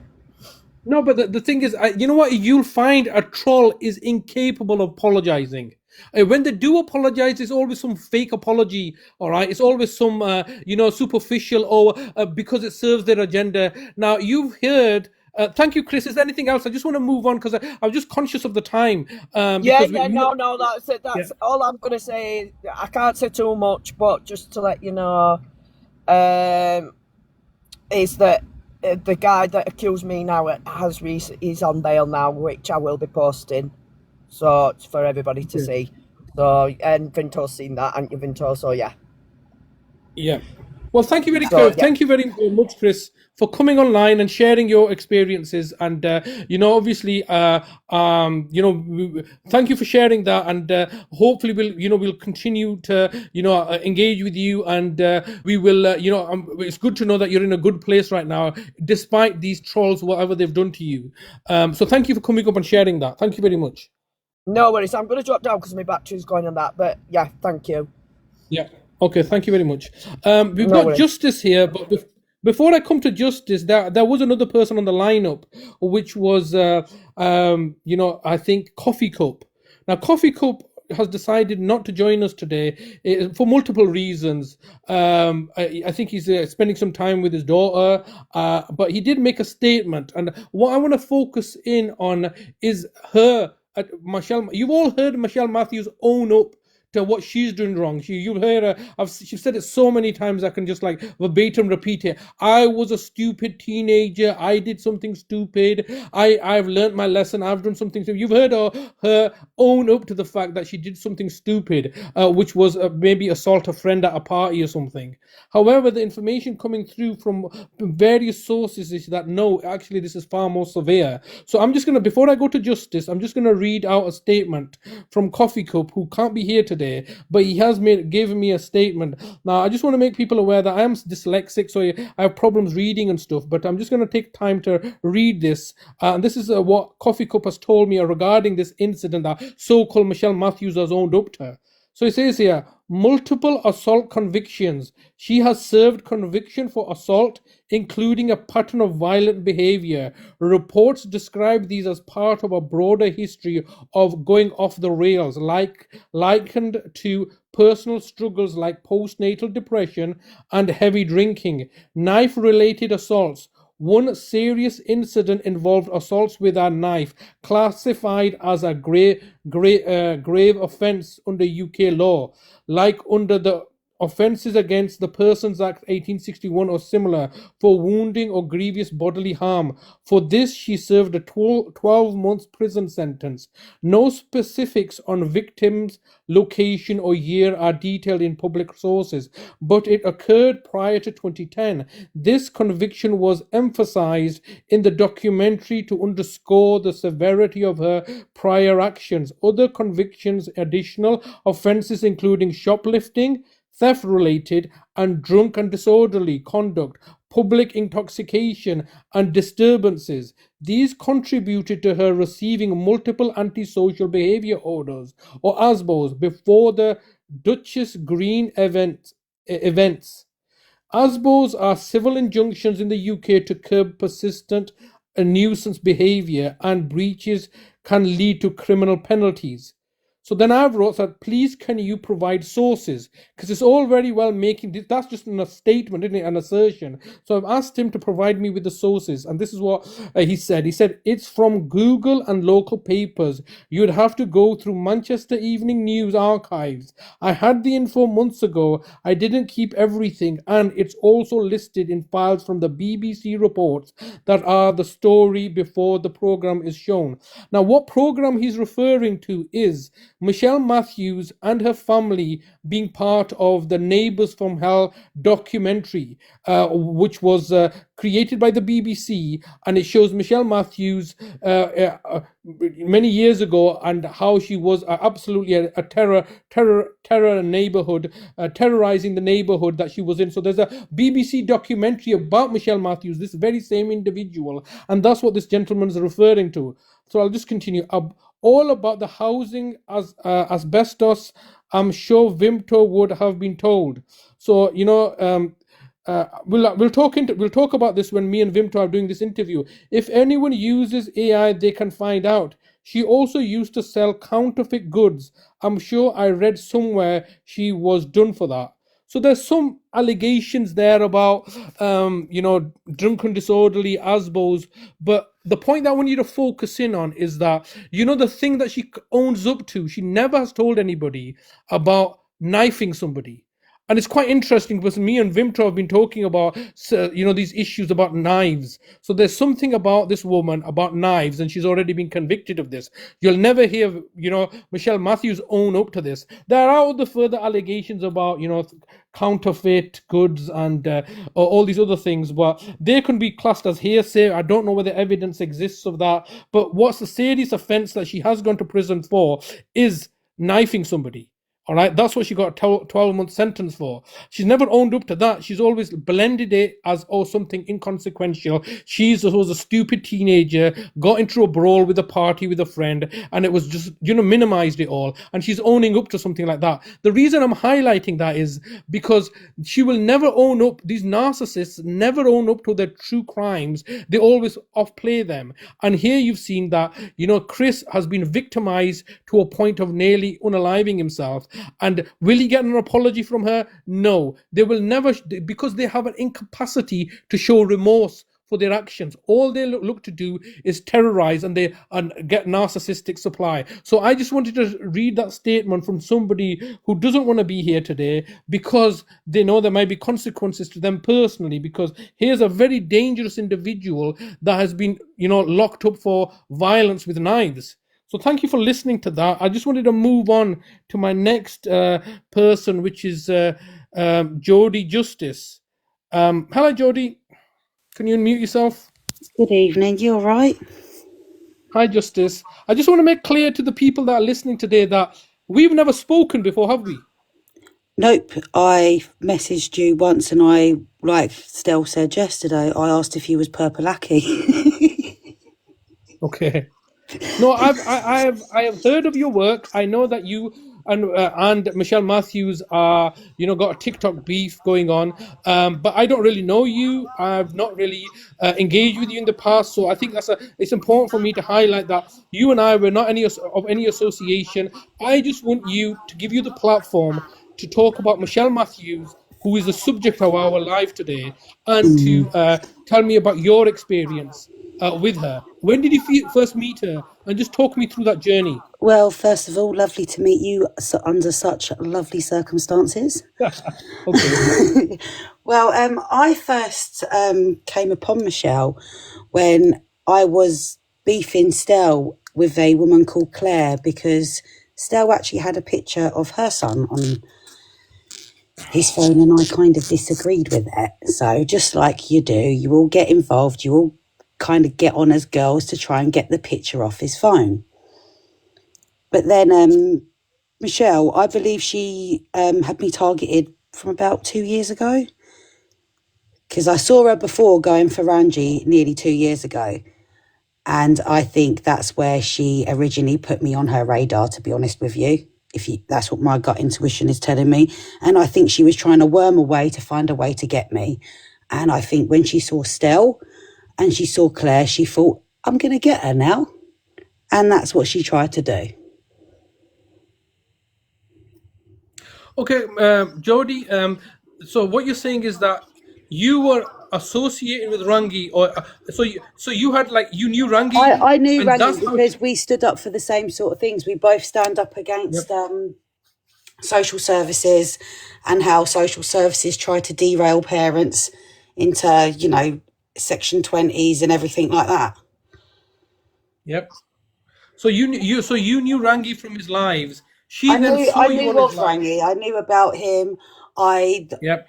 I'm basically on the same page as Rangi. As you can see, my name is Justice. Yep. I support the same sort of thing, but I do it in my own way. I was actually called a thug about 2 years ago when I first came in, because rather than playing in courtrooms, I believed we should close down the courtrooms to try and stop the money circle.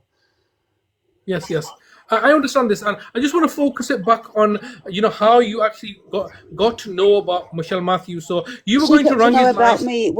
That I didn't get to know about her. She got to know about me, and she targeted me. Yes, that's right. And the reason that she targeted you was because of your association with, or what she thought was an association, or that she had seen you on his live and thought, well, this is somebody that's supporting Rangi, rather than just. She teamed up with Stel to begin with, to target me. She teamed up with Stel because I went against Stel about the picture. So I was calling Stel a preg because he had a picture of a kid on his phone. Of course, why have you got a fascination with kids that ain't your kids? It's a bit weird, you know what I mean? Mm-hmm. So I pulled that one out. So then they all started coming at me because I went at Stel. Why are you going for someone like Stel? He's in a mobility scooter and all that la-di-da. So then I thought, who are you having a go at me? So I went back at her, found out a bit about her. She was having a go at me about being a mum and this and that. And I'm like, who are you, blinking gobshot? You ain't no blinking queen. You're Asbo queen. Do you know what I mean? Yep. So you got no leg to stand on when it comes to me, especially when I ain't got a record like you. Give me 1 second. My daughter's just woken up. Let me just put her back to bed. Can you just talk a minute sure. while I do that? Yeah, Thank you. sure. I'll put you on hold. I think what I was trying to establish was that when did you first get to know about Michelle Matthews, or when did she get to know about you? I think from what I'm understanding is it was about 2 years ago. She was going on Rangi's live. She became on Michelle Matthews' radar then, but nothing really happened. And I believe that back in this year, July or August, that's when Jodie was trying to out Stell, which is an associate of hers, and the things really heated up back in July and August. I just wanted to ask those questions. So actually, while we're waiting for Jodie to come back, I think she's dealing with some with her daughter. I did have a testimony from Green Drip, who is in the room but wanted to give an audio testimony. So I'm just going to play Green Drip's audio testimony for people to listen into. And so I don't think Green Drip feels comfortable coming up, and I don't blame him for becoming further targeted by this individual. But let's just listen into what Green Drip has to say about the situation. So I'm just going to play this. When I saw that video, I was like, what the actual hell? Like, she doesn't know me. She doesn't know who I am. I don't know her. Right, so why am I being targeted? What, because I jump in Rangi's live and support his live, and what he does. She even does a women's protecting women's, right? So she should have an example, make an example of herself, and she doesn't. And taking what I've said out of context is unbelievable. Like, I know that video has been edited too to make me look bad, but I'm going to say this right now. I did not do anything wrong to my children apart from be a father to them, yeah? And to her saying that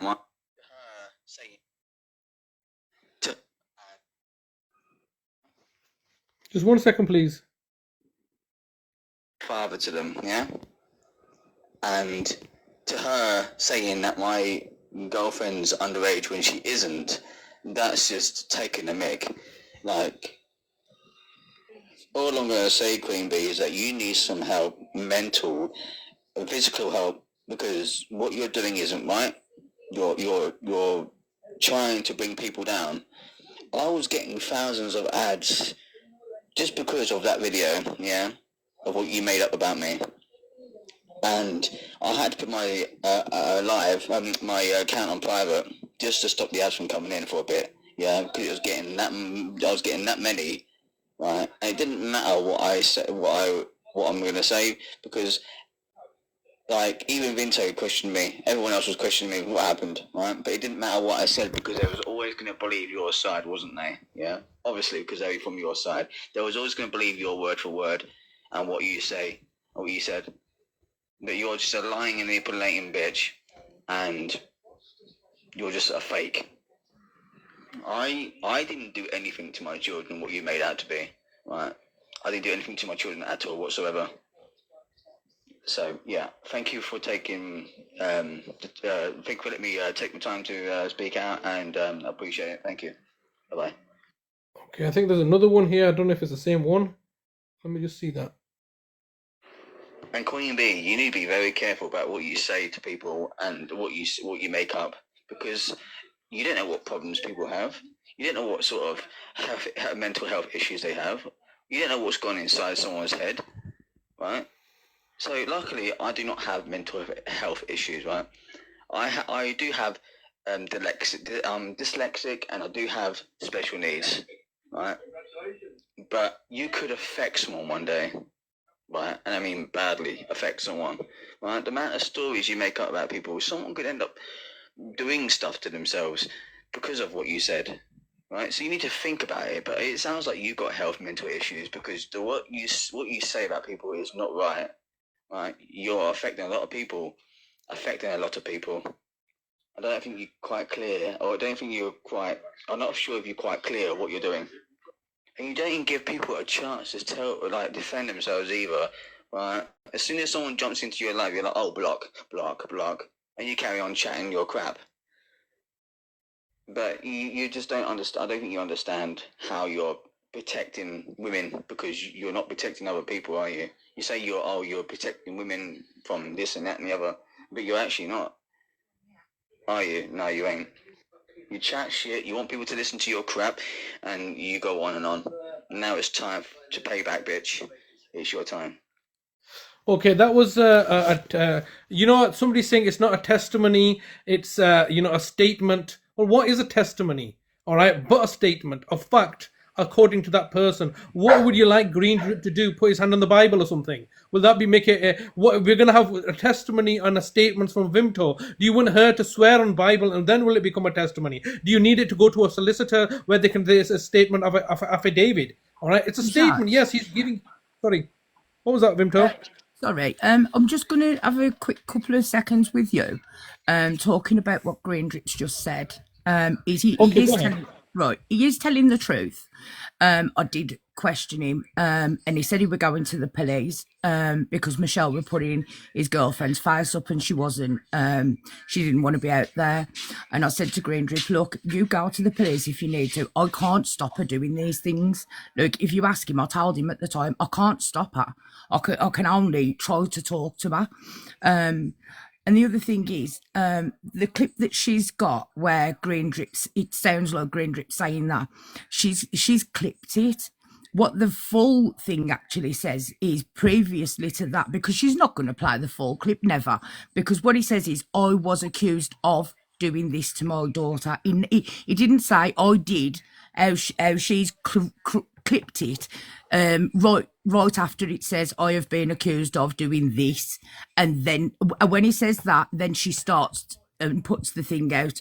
It's nothing, you know, that's the truth. You know what I mean? And people, we've got two people tonight on here who have tried to end themselves because of the lies that she's put out there. Wendy is one, Chris is another. How many more people does she need to do this to before somebody puts a stop to it? Because it's horrible.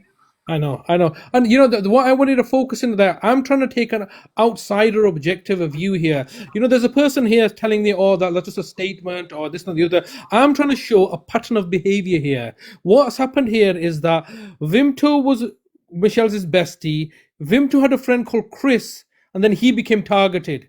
Rangi runs alive. These two individuals, Green Drip and Survive Justice, are people that are Rangi's fans. They believe in the Rangi's cause, and of course, Rangi has a right to. He has a platform. He has people that. Can I stop you there a minute? Like, to be put down as like Rangi's fans, we're not all Rangi's fans. They're not fans. We're our own individual people. Okay, every single one of us is an individual, unique person. We don't run after no one. We've all got our own individual platforms. We might agree on certain things from time to time, but no one's a fan of nobody. Okay, maybe I used the wrong terminology. I think because that's the way we're all getting associated. It sounds like another thing that Michelle Matthews is going on. Just because we've gone in and live, all of a sudden we're traffickers and groomers because she says so. Yes. No. Well, thank you for that correction. What I was trying to say is that, you know, you're somebody like Rangi has a freedom of speech. He has a right to express himself. People can enjoy his content or agree with him, or they can not enjoy his content. What I'm trying to say is that you are somebody, not his fans, let's say, but you agree. You've just said you agree with what Rangi is saying. Your cause is the same, and so is Green Drip. He is somebody that likes to listen to Rangi. You don't want Rangi off the app. All right. We all share a platform. It's like we all share a platform. It's like the TV stars saying, "Oh, are they not going to like other shows because they're on the same TV bloody channel?" Yeah, no, that's fair enough. But the point I'm trying to say is that from her perspective, she's found you as somebody who's associating with him, and she's targeted you. Let's talk about Green Drip here. Green Drip has clearly, you know, stated these things that he was coming on Rangi's lives. What she does is she actually looks at people who are on his live, who are commenting, who are saying like good things about him. Let's simplify this a bit. What she's doing is she's already got Rangi and Neo convicted. In her eyes, they're convicted, okay? So anybody now that goes in their lives, they're going to get convicted with them because they're going in her live. That in the live, that's exactly what she's doing. Yes. So Exactly. it doesn't matter whether you've run into live from the FYP, you've been there, hi, how are you? What's going on in here? You're then going to get convicted because you dropped into the live. By Crown Prosecutor herself, Queen B, without any evidence. That's it. She just makes that decision, and that's But it's exactly. not just about what she does online. That's dangerous, Shazad. Yeah. It's about the reports she makes offline as well. The Yes, let's fake not forget reports, this. the wasting of police time, the wasting of resources like these authorities that we're against. Everything we're against, she is trying to make problems for people. Yes, I'm going to come on to the aspect of her. Then, actually, once she's She targeted is. somebody, yes, right. What she actually does is that once she's got you in her crosshairs, she will make false allegations, and then when you respond, She will then contact authorities and she will try yes, to make your life hell. If she can't do it to you, she will then try to do it to your family members, whether it be your grannies, your mum, your dad, your kids, whatever else. She will do whatever it takes. She ain't got there's no low blow for her that she won't hit. yeah, that's correct. And that is ultimately what I'm trying to show here: a pattern of behavior. She will target you Has no simply. morals, like she says, no morals. Okay, so you can become if you're on TikTok and you happen to scroll into somebody's live, like for example, if I go onto your live, I've never spoken to you before, but I like some of your videos, or give a good comment that, oh, that was really good, or anything like this, I can also then become, a target of her condemnation. And that's the point that I'm trying to make there. It doesn't require anything. All right. As far as she's concerned, she's judge, jury, and executioner. She is right. Then she'll concoct some evidence, and then once you try to protest, then she'll call the police on you. All right, and she's put so many police allegations. I think that's the kind of narrative that I'm just trying to showing people, that independent people are saying exactly the same thing here. You and Green Trip are I've gone on Rangi's live. That's what's made you a target, isn't it? That's the point that I was trying to make. She hasn't come to your independent platform and made you a target for what you were doing. She's connected you to Rangi and said, look, like you said, you must also be a wrong 'un, and therefore you'll become her target. And unfortunately for Queen B, you're a very formidable individual, and you have been, giving her as good as it gets for some time now. And I think this is where there's a lot of animosity between you guys. But I just wanted to show that, look, there's a pattern of behavior here. All right, we can all see this pattern of behavior. You've seen all the testimony from other people saying exactly the same thing. There is no evidence. Is it okay if I just quickly say something so I can drop Go the ahead. box? She also made AIs of my kids. She also had my pictures put up. She didn't actually make the AIs, but she was the big boss behind everybody, and everybody had to go talk to her in order to execute everything. So these people she has convicted of being pred. She made AIs of my children going into vans, but yet she portrays to be protective of women and kids, right? And she also had Vimto, which I would be appreciate if Vimto told me why she put up my kids and told everybody why, the real reason why, because I know that wasn't just about her. She was probably forced to take the attention off Michelle because the police were actually closing in on her, weren't they? I need to drop out the box because I've got things to do here. My little girl looks like Paddington Bear with her hunter boots on right now. Okay.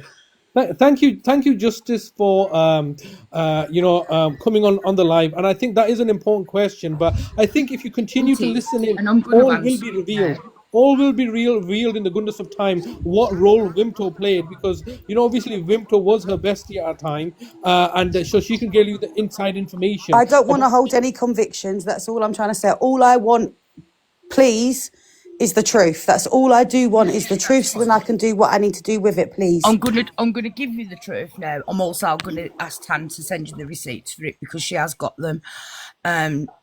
Right, what happened was you put up Paul's dad, right? And I just say that was over 2 years ago, and that was through a prior argument. He also put up my sister, and he also put up not just my kids before, my younger kids. And how many family members of mine had to go out for one person, an adult as well? You don't put up children. You have my sister, for fuck's sake. Okay, no profanity. I'm just going to finish explaining. So Paul come to us and he was saying that you'd put up his dad in a recent AI thing. He'd sent us the video, and then Paul initially was putting your child up from a picture he got from Stell, and then what happened was we were in the live and everybody were having a go at Paul, saying, "Oh, Paul, you can't put up children. Take it down, take it down." Paul messaged me in the background and said to me, "Can you put a picture up and let's see what they say to you? Because every time I do it, them saying to me that it's wrong." And because I was a friend, because I was stupid, and I am an idiot. I know that now. I've been playing for a fool, and I did it because he was my friend, and he was hurting, and I just wanted to, try to just put out there that, but that's the truth. And Tan's got the, the messages between me and Paul at that point, and she will Why send couldn't you it. just come to my house with you two and try to beat me up? Why pick on my kids? Oh, okay. Justice, look, you know what is this is kind of derailing from the live No, today. I'm just saying, in that sense of it, I don't understand, and I need to get to the bottom of it, okay? Because for months, my kids have been harassed. Not even me, my kids. I'm trying to explain. Paul was saying that if you put his dad up, he had the right to give for your children. Yeah, but I'm not talking about why Paul. Never mind Paul. I'm talking about you, Vimto. Paul wasn't your best friend. Michelle was your best friend. My beef was with Michelle. And when Paul first came into your group, me and Paul had no beef. He only got beef up with me because of you and Michelle again. No, that's not true. That is true because before that, let's get it straight, okay? You and Michelle were both calling Paul a pred, and I was on that, and Estelle was putting out his address and everything. Me and Paul were together. Let's be real.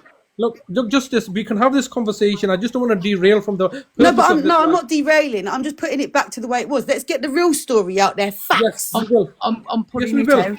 I'm putting it out. You know what? Vimto is going to allow Vimto to at least have a side of the story. You've mentioned this about the photographs. I will bring it up with Vimto, and she'll have an opportunity to fully express herself, because the reality of this, of your coming up, is just simply telling me about your experience. No, because this Paul thing, even when it came to Stell, about their dads and whatever else, I squashed the beef with Stell when it came to Claire, Me and Paul had no beef until they went into this group. That is fact, and I don't care what nobody says. It's all their video backed up. Johnny, you're right. Vimto. I'm not saying wrong. I'm saying that I got it very, very wrong. Vimto, I've just dropped you there, mate. I'm just going to drop you there because I can just see this conversation be derailing. Justice, thank you for coming up. We will return to this conversation, and you will get the clarity that there's a lot that's happened, so there's going to be people being rich, you know that, innit? And it's going to open up a whole can of worms, and that's why I've had to drop Vimto. And we will return to this. Let her say what she needs to say, please, because I think we all need that. And then I'll drop anyway. But let Vimto explain. Right. Can I just ask one other favour, please, for everybody else in here? Can we please have the comments on? The comments are on. No, they're not. Well, we can read the comments. I can't see no comments. This is Jody. I will speak with you in Tan's live. Okay, then. I'm going to come back off, click off and click back in. It might then. I thought they weren't. I've been sat here the whole time, not been able to read a thing. All right, then. All right. I'm just going to accept Vimto back. Right. Okay, I'm going to just thank you very much for joining us, Justice. All right, thank you for all right, so I've just dropped that. So I will address all of that when I do the live with Tan tomorrow. Because that's where all of that stuff will come out. And I think it's important that it does, and I can put all the receipts up then. All the messages between myself and Paul will come out. Tan's already got them. She's had them for a few weeks now. She's had every piece of evidence that I've got. Tan's seen absolutely everything, all the voice notes, all the messages, and it will all be addressed tomorrow night on Tan's live. Yep. Well, thank you for that, Vimto. Obviously, we're coming now towards the end of our segment here. Is Wendy Wu going to be coming on board? Because I just wanted to give her... She's gone to bed because it was getting late. Yeah, no, I understand. So, because she's not here, the reason I let her late was because I was watching what they were doing to her yesterday on her live. You know, Vimto, you observed what happened as well. So, would you like to, start by telling us what happened with Wendy Wu yesterday? Because obviously, I was very mortified to see her, in such a state. Because the reason I put her last was because she was the last person I believe was being victimized by this group. But yesterday. And this is one of the reasons that I wanted Wendy Wu to be here to give her version of exactly how she's been affected by Michelle Matthews and her group. what happened was, as far as I'm aware, right, I don't know the whole of the ins and outs of the stuff with Wendy, I'm going to be honest. When I first, back in the summer, I think it was about June, Michelle come to me and she said, there's a lady on a live, she's really upset, her name's Wendy, we need to go in and show her some support. She's being called a predator and she's not. So I went in, I supported her live, you know, like shares, taps, all the rest of it. Queen was talking to Wendy in the box, saying to her not to worry, she would clear her name. And then Junk World, I did, yeah. Well, it wasn't her actual kids, it was it was pictures that I'd had from Google. And I said it was like that. But I will address that shortly. Right, and then Wendy, then Queen, she supported Wendy for a short while, as we've got the messages for all of that, with Wendy, where she was saying, like, and Queen were backing her up, saying she hadn't done anything wrong, she was going to clear her. She saw Wendy's DBS and she were happy with it. And then not long after that, somebody come along and said that Wendy actually was a predator, and then Michelle changed her mind. She said that she didn't check the DBS properly, and the DBS was from 2015 and was out of date. Also, she said that that she didn't tick the box to say that she wanted to be looked at about children. And then, like, everybody was going on this bandwagon accusing Wendy, to the point where in the end, Wendy ended up trying to end herself. She went to a hospital. Everybody was really worried about her. Again, then, Michelle, she changed her mind. Wendy was innocent. So we all went with that again. And then Paul come along and they were like, no, she's guilty, I've got the evidence. And Paul was saying, I outed Wendy from the start. And, you know, and then again, Wendy was guilty as far as they were concerned. And that's what they were doing. And that's why they were doing what they did to her last night. The same as they did with Chris. They know these people have mental health problems, they're now the vulnerable, and they don't care. They put them out there as predators, and when they've got the evidence to clear their names, they don't do it. Yes. She had the evidence from from Louis' sister to clear Chris's name. She just ended the live and she never went back to it. Yes. Hold on, can't hear that, especially if you're. I know. And I know I probably ain't getting this right, you know, like using the right words and stuff, and it might trigger people, and I'm sorry about that. But you've got to try to understand. You ain't got to understand, but you need to try to understand that, you know, there's a lot I need to get through. I've got a lot of receipts, I've got a lot of videos, I've got a lot of everything that I need to get out. So if you guys are just patient with me and try to give me a little bit of understanding, Yes. I will get through it all with you all. Yes. I mean, I think, you know, the reason I mentioned Wendy Wu is that I don't know this individual. Like, I've never met Justice before as well. I only saw Wendy Wu yesterday. And what happened is that she sent me a DM saying, look, I'm getting confused here. I'm not running a live tomorrow. And I went into her live yesterday and I said, no, just to clarify, you're not running the live. I'm running the live, and I'm inviting you to come over because you're somebody that's been affected by Michelle Matthews. My understanding was that this was somebody who had, had in previous interactions with Michelle Matthews, and she had got the all clear, and then, then all of a sudden, there was some issues there. So all I did was yesterday go into Wendy Wu's live and just clarify the misunderstanding that she has. I've not even spoken to Wendy Wu myself. It was just somebody that I knew had been affected by Michelle. So as soon as I've gone in there, I've then gone in, clarified the situation, and left. Now, Michelle Matthews was following me, and she went in there, and she started to say she wanted to get into Wendy Wu's box. Wendy said, no, obviously, I'm running my own live here. And then Michelle Matthews started to threaten her, saying the fact that she is going to, either you're going to allow her into the box, or else she is going to report her to the hunting community. And that caused Wendy Wu a lot of alarm and distress, because obviously there was allegations being made against Wendy Wu, and it was very troubling to see her very distressed like this. She was in tears, and I was actually listening to Stella's live, and they were just mocking her, saying, "Look, oh, she's laughing now, then she's crocodile tears." Those weren't crocodile tears. The tears that Michelle Matthews has is crocodile tears. Those were wet tears that she was trying to hold back and trying to, look, be brave at the situation. She was being trolled like a bunch of like vultures. They were just attacking her, and she said, "Look, please, please stop. Leave me alone. Leave me alone." All right. I'm just going to put you on mute, Vimto. You can unmute yourself afterwards. Okay. Confirm. Yeah. It's just I can hear some background noise. So this is what happened, and I believe Wendy's not here today because she's asleep, but she's also been intimidated by this individual. And Michelle Matthews actually gets off on bullying and intimidating. She's the big boss. She went in there to antagonize and scare Wendy off. All right, and you know what is Vimto? This is she was trying to do. She would try. Read your comments, please. Hold on, Jordan. It's very weird and strange. I forgot to ask Shazad, why does she toy with you if you're her stalker? It's very weird and strange. Who does that?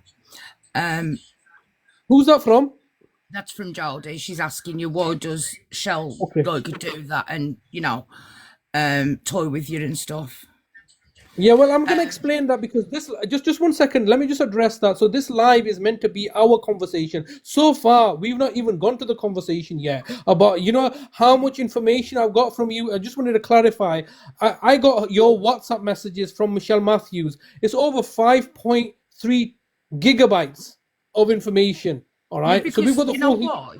Because what Michelle's done is she's clipped things. She's put one or two things up. Yes. She said, "I've deleted my voice notes." As you can see, I don't reply in voice notes. She's a liar. She's nothing but a liar. You know what I mean? She said, Vimto, go on. The reality is that's what this live is about her, about my relationship with Michelle Matthews, your relationship with Michelle Matthews, relationship with Rangi and all the people associated with Rangi that we've been listening to. So far, we've not even started our live, really, have we? We've not even gone into any of the WhatsApp messages. And this is one of the things I was asking Justice. You've made the point, and we're going to now analyze this relationship between Vimto and Michelle Matthews. But, I just wanted to get the testimonies out of all these people. I think Vimto, this is not going to be able to be done today. We may have to do it tomorrow because, we need to spend a lot of time going through your relationship with and psychoanalyzing what exactly has been happening. Because remember, at the start of this life, if you were here, we're not here to judge or condemn people. I'm not just saying that. I'm here to understand and psychoanalyze this psychopath and how she operates. And the reason for that is because I want people to know how to deal with psychotic people, because we're going to meet Michelle Matthews sooner or later. And how do you deal with them? Now, I have people here that are my fans or are my followers, particularly Jazz X and Valerie, who have been, following me previously. And, they would advise me to just leave this woman alone, and that is probably the best option. But sometimes these people won't leave you alone, and this is why I've made a conscious effort to actually hi Jazex. I've made the conscious efforts to not run away from these people because they love to bully and intimidate people. These people are the same people that were on the playground trolling you and victimizing you as bullies. All this happened now is they become TikTok trolls. And I think the way to stand up to bullies is the way to deal with bullies is to stand up to them, because they get some sort of narcissistic supply of bullying and intimidating people. Michelle Matthews has told me herself that she really loves it when people recognize her voice and they get nervous. That gives her a exceedingly little buzz. And so with regards to the question about my relationship with Michelle Matthews, this is something that that's where the juicy stuff is. So far, you've not heard from Vimto at all. Yes, she's been responding, but she's not had an opportunity to defend herself. You're being asked, why are you always in their box and making phone calls with them? Well, this will always be revealed, because the reality is that, I just want to make it clear that what you've been portrayed, that I'm the stalker and she's the victim, is just another lie. And I just want you to be able to dissect that lie for your own purposes, because she stated that I'm stalking her, but then me, her, and Vimto will tell you we've been like 2-3 hours in the morning just talking to each other. I've been there the last time me and Queenie talked, It was a 2-hour conversation on the 23rd of October. It was the actual day that she was going to go to surgery for her toe. Right, I was talking to her for 2 hours. It was a very pleasant conversation. All right, so we talk. Right, the idea that she's giving you that she is, scared of me and petrified of me. This is just another Michelle Matthews portrayal, which is all wrong. And this is what we're going to try to do in this live. Is there any other questions that I need to address, Vimto? Because I'm not reading the comments. I can't be reading the comments. I'm reading them for you. Jodie said, we think it's a segment. It looks like a script. I can't lie. Jodie, honestly, everything's going to come out in a minute. The receipts are coming up on the screen for you all. So just please be patient. And then if you don't like what you hear here on Tan's Live, you're going to know that's not scripted. That's not up to anything. This one ain't. But if you guys feel that way, it's because... Well, the thing is, it isn't scripted, but obviously there's a lot of information that we have to get through. I have structured it rather than a script. What do you mean by scripted? I've set a program here. I've set like a program that we need to go through. I'm trying to make an argument. The whole purpose of this live is not to condemn anybody, but to try to help you understand or help me understand. Because I'll just tell you the reason I'm involved in this is because I'm curious. It's an enigma. It's like me and Vimto have said this. Just imagine finding a piece of paper that has English on it, but it's back to front, upside down, and it's like you just want to know what it is, all right? Because it looks like English, but you can't read it because it's upside down and mirrored, and so you're like, well, I wonder what it says. So my interest is just simply to understand human psychology, and I find Michelle Matthews exceedingly fascinating, all right? And I'm very intrigued by her. Now, you can read into that whatever you want, but that is the reality. I've always been quite clear with Michelle Matthews that the relationship I'm looking to have with her is one of a frenemy. All right, not a friend or an enemy, but something in between. So that's what I've been doing. I'm very consistent in what I say. Jodie wants to come back up for a second. No, I don't think it's necessary because Jodie can come up. I just want to, it's now 11 o'clock. What is it? 11:30, Vimto, all right? And, I didn't plan for it to go on for so long. So I think, wait on a minute. No, I'm sorry, Justice, we can't continue this conversation. I think, but Vimto, in all earnestness, I haven't given you the platform that you've been waiting for. Now, I just want to remind everybody that Vimto's relationship with Michelle Matthews ended on the 12th of November. Yeah, she's saying she only wants to make 1 point for 1 minute, please. Okay, all right. I mean, she's a victim too, you know what I mean? Okay, all right. Go on. One thing I can't get, okay, and I don't think a lot of us can get our head round, okay, is if you're meant to be stalking her, right, and if she's called the police on you, and then they're obviously meant to be looking out for you because you're stalking her, why is she talking to you? Why is she making that tit-for-tat contact and that type of thing? Because that's where this does not make sense. That's where this is a lie. Can I respond to that? That's all I wanted to make. That's it. All right, You got me now. Okay, can I respond to that? The two questions when this live ends, all right, that I want to ask everybody. There's 2 questions, all right, that you need to make a judgment. I'm just going to drop you, Jodie, because you asked your question. All right, I'm just going to drop you. So the purpose of this live is for the audience to evaluate of everything that we said. 2 questions at the end of this live. Oh, the first question. JILC is in here and he's just saying, I want to confirm Rangi's story will be told nationally and you will see everyone exposed. Okay, fair enough. But can I just continue with this? Because I'm just conscious of the time. I'm sorry. I don't mean to be rude or disrespectful. But the purpose of this live is to answer 2 questions. The first question is that I'm going to put forward a theory or a hypothesis of why Michelle Matthews is the way she is. And that's up to your judgment of what this person is. The second question is what is Jodie's raised, is my relationship with Michelle Matthews. This very bizarre, twisted relationship where, is it love or is it hatred or is it something in between? And I want to ask you the question, and this is something that we will be discussing. We have a format, and when people say, is it scripted? Me and Vimto have not sat down and scripted this, but I just want to go through like a structured program and a structured way of approaching this. What I've done today is I have laid down the foundations of the arguments that I'm looking to make, or the analysis of the situation, and this aspect of Michelle Matthews' psychological makeup. That's what we're here. That's what my interest is. Vimta, what is there any other questions out there? Because I can't read all these comments. But I'm here. No, not really. Vimt, right. Hold on a minute. I've just seen one. Valerie, right. Let's address that. Vimt, I remember when you laughed and took the mick out of an OIP and undercarriage, no morals. And Valerie, No, you're just one right. second. No, just 1 second, Vimto. We're not addressing this. Valerie is a good fan or follower That's why of I was mine. addressing it.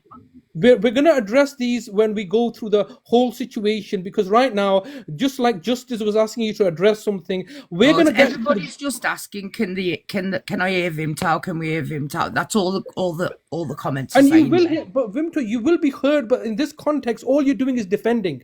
And we've not put a case forward, and then you can defend. You've not laid the foundations around. Like, for example, Justice was saying to you earlier, why did you make pictures of my child? Right, you can't answer that right now because you haven't laid the foundations of the relationship between you and Michelle Matthews, who was actually in control, what your role was. These things have to be laid down first, and those questions will naturally be answered. Now, Justice has come up and said a very good question. What is your relationship with Michelle Matthews? Like, sometimes you're hating each other, and these things, all I ask is for some patience, let us do our thing, all right? And just be patient, and those questions will naturally be answered. Like, one of the questions people asking me, why did you go outside Michelle Matthews' house? Well, I've made a video for this, so I don't want to be answering questions or defending ourselves, because it's just going to derail from what we're doing, Vimto. That's all I'm trying to say. Of course, everybody wants to know. Everybody wants to have Vimto speak up. Right now, Vimto should not have been involved in any of these conversations. She's assisting me because obviously people want to know Vimto's side of the story. This is where the juicy gossip comes, because this is a first-hand testimony of somebody who's known Michelle Matthews closely, all right, who's been her bestie. They've shared full information with each other, and I think it's very important that everybody gets to hear about Vimto. But now, what's happening right now, Vimto, is that they're setting the narrative and agenda of when you should speak and how you should speak. But we've already got a program in place, because we're going to go through your whole relationship with Michelle Matthews. What role did you play? Because right now, the role that you've been tarnished with the last couple of weeks is one of where it's all Vimto's fault.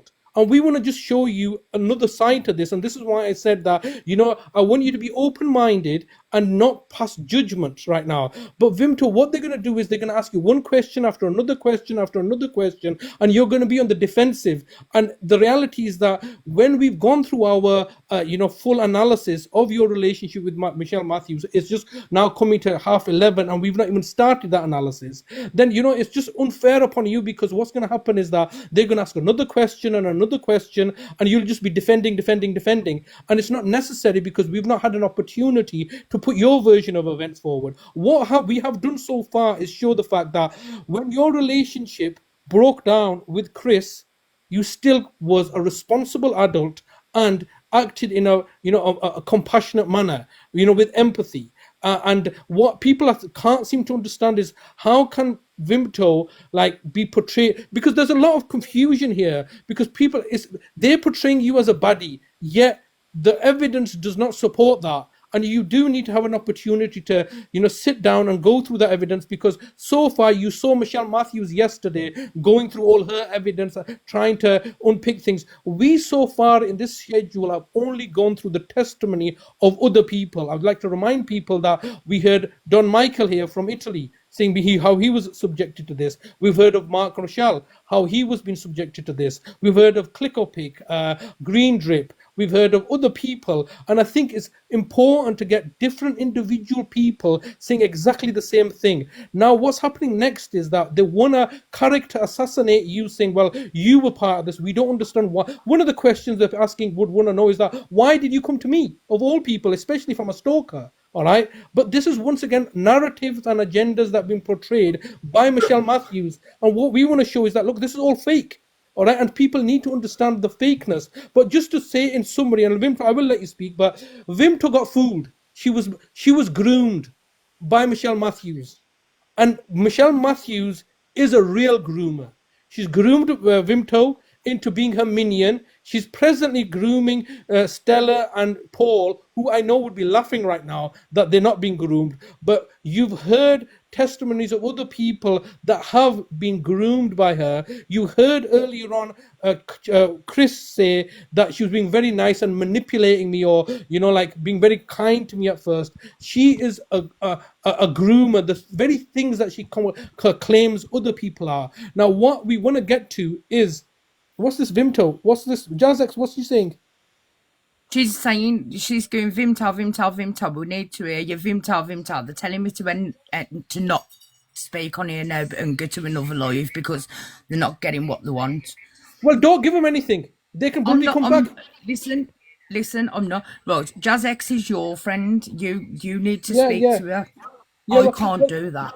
Yeah, well, the thing is, the reality is that people want to know the full juicy gossip, and we will relate it to them, but we'll do it on our terms, not their terms, okay? But the reality is that you waited 3 weeks. Listen, I've worked with you now for 3 weeks, and at the time, you were the only person that I felt like I could go to. I didn't know about Tan, and and the support. Do you know what I mean? And you were the only person that could see what I could see at that time. So well, Vimto, look, the reality is that you're a free agent. You can do what you like. Vimto, you've trusted me for the last 3 weeks. No. Yeah, exactly. I've trusted you, and I'm doing that now. I'm sticking with it. I'm just telling you what's being said. The reality is that we need to sit down and go through your relationship with Michelle Matthews. And what I don't want to do is be, railroaded, pushed for answers, because this is how they work. They tell you, go and tell us this. Why did he do that? Why? All right, and then you're like, oh, because, They've and you look like a long time, ain't they? Yeah, so they could wait. They've been waiting for 3 weeks. Everybody could wait. We'll do it on our terms, not their terms. When I said my terms, I didn't say my terms. I said our terms. We've been waiting for. They've had their opportunity. They've fired all their guns. You've seen for 3 weeks Vimto's been vilified, put under the bus, and now everybody wants to hear Vimto speak. Vimto will have an opportunity to speak, but we'll show you exactly the evidence. But right now, everybody wants to ask so many questions. You can wait. You've been waiting 3 weeks. Vimto's not been around, and the reason that Vimto's not been around is because I've told her, look, they're gonna come after you like this. Let them throw all their bullets right now. They've all been throwing the bullets. They've discredited you, and now they want to say, well, Vimto, just come onto our lives and tell us everything. You can wait. Learn patience. Okay, this is one of the problems with people. They have a knee-jerk reaction. Some of these people are so imbecilic, they don't have any patience. Where are we running off to? What have you got to do? A school run? Or have you got Strictly Come Dancing to watch? Calm down, right? We will tell you the whole juicy gossip. We've got 5.5 gigabytes of data, all right? All evidence, right, that we have to go through, and we have to present it properly. What they want to do is they want to rush you to say something, do something, then criticize you and say, look, oh, Vimto, no. Vimto's name and reputation has been fully tarnished with. All right, that's what they do. Rangi's reputation has been fully tarnished with. All these people that have come on here, they've had their reputations tarnished with. All right, and we want to take our time to present you with the right perspective. It takes time, it takes patience. Okay, what you want is, the climax right here. You can all wait. You got to learn patience and understanding to appreciate things. And this is the thing, Vimto. I'm not here holding you. You're a free agent. You can go into Tan's live and do whatever you like. But I'm going to tell you, look, they're just going to destroy you and spoil it. This is what I told you. I'm doing this live now, and I'm going to stick to what I've said. And then I told you the other day I'm going to do a live with Tan, because Tan's live will be very, very different, and that will thingy. Okay, that's fair enough. That's fair enough. But we need to finish that can be done tomorrow. Let's concentrate on tonight and what we're doing. Well, the thing is, can we? Because the thing is, why does it need to be? Why do you need to do a live with Tan tomorrow? Because it's a different kind of life to what we're doing. But what's the urgency? What is the urgency? Because that's what I'd agreed with Tan. Yeah, but you agreed with Tan. You agreed with Tan once we finish our live, yes? Yeah. Okay, we've not finished our live yet, have we? No. Okay, where are we in our live? We are at the stage where we're gonna talk about. We've gone through all the testimony. We've not even started to go through this stuff, and the reality is that they're just forcing you. So you're now being manipulated by Tanya Queen, really. She can wait. You don't owe Tanya Queen anything. Tan's my But it's up to friend. you. But it's up Please to you, don't be like Vimto. that with her. This is a mistake by you. I'm going to tell you now. This is a mistake. What Tanya Queen is this big operator? Is she? Tanya Queen is salivating at the mouth for the gossip. They want it right now. All right. They just want to get. They want it for their own entertainment purposes. No, let's move past this. It's not about that, is it? It's about something completely different. Let's move on.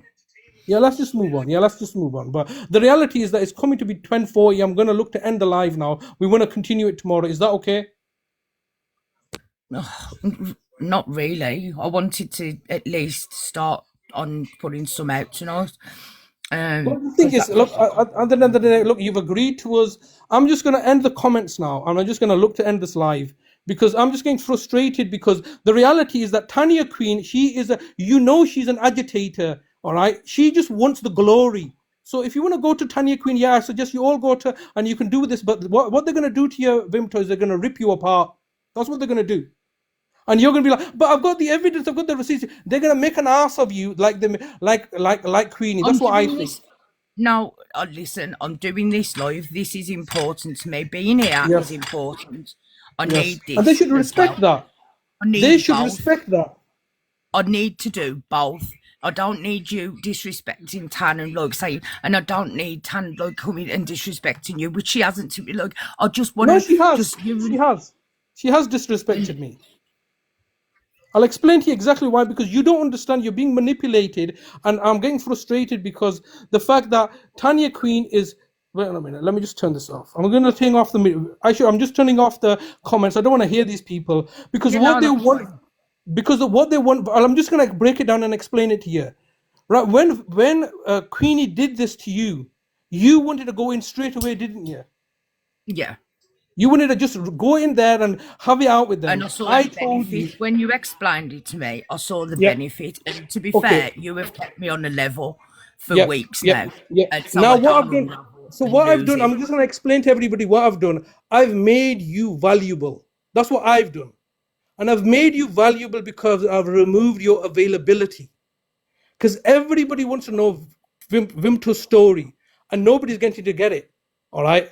And so I've made you valuable for the last 3 weeks. Here. Pardon? It starts here for me. This live to me is very important. That's right. That's right. So the reality is that they know what value is. I created that value. You're not contracted to me. We haven't signed any agreement. You can't negate on that. But the reality is that you now are hot commodity. Yes? How did you become hot commodity? Because avoidance of availability. Because if you had made yourself available, because you know who's been begging to have it out with you is Queenie, hasn't she? And we've just not given her narcissistic supply. She ain't getting it now. Yep. She'd have to wait. Yeah, she can wait. Right, we'll do it when we're on our terms, not on their terms. Because this is what I'm trying to explain to you, Vimto. You now are a hot commodity. You're not contracted by me, but we need to get your story out in the way that we want to get it out. Because ultimately, what these people want to do, all of them, Tanya Queen, Stella, Paul, they want to know what happened to you. Where is she so we can rip her a new one? And I've told you the best strategy to employ is just avoid them and let them shoot their bullets. They've been shooting all the bullets. You've seen that now. Right, listen. Let's end this live now, right? And we'll have a phone call. Yeah, okay, fair enough. So wait a minute. Before I end this live, there's one story I wanted to relay, which is the owl story. So I think it's very, very important that I relay this story because we're laying the foundations right now of our life. Before we go, right, before we leave, after you've told your story, I just want to play one of the voice notes because I think it's an important one. Well, you know what is Vimto? Vimto, you know what is? You play that voice note if you feel it's important. You do it now, if that's okay. Because where's your phone? Because Michelle's been saying for these weeks now, that I've give details out about her son, right? I haven't done no such thing. You know, she's a lawyer, and she's saying that she didn't say about her son and that. Well, let me tell you, I'm just gonna show you all now exactly Do you need the what box I was big? saying. And this won't be my words. Hello, Stel. These are her words, not Do you mine. need? Do you need me? Do you need me to make the box big, or are you okay? No, it's out. Yeah, if you want to put it big, I don't care. Right. Where's that video of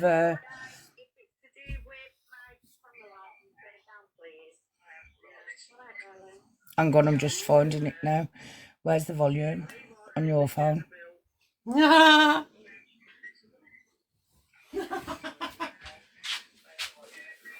Just make sure I'm on the right one. Give me 20 minutes and I'll give you a pound. Oh, bless her. Do you know what? I like Wendy as well. I feel bad for her. Do you know what I mean? After all that she went through. I think you can tell that.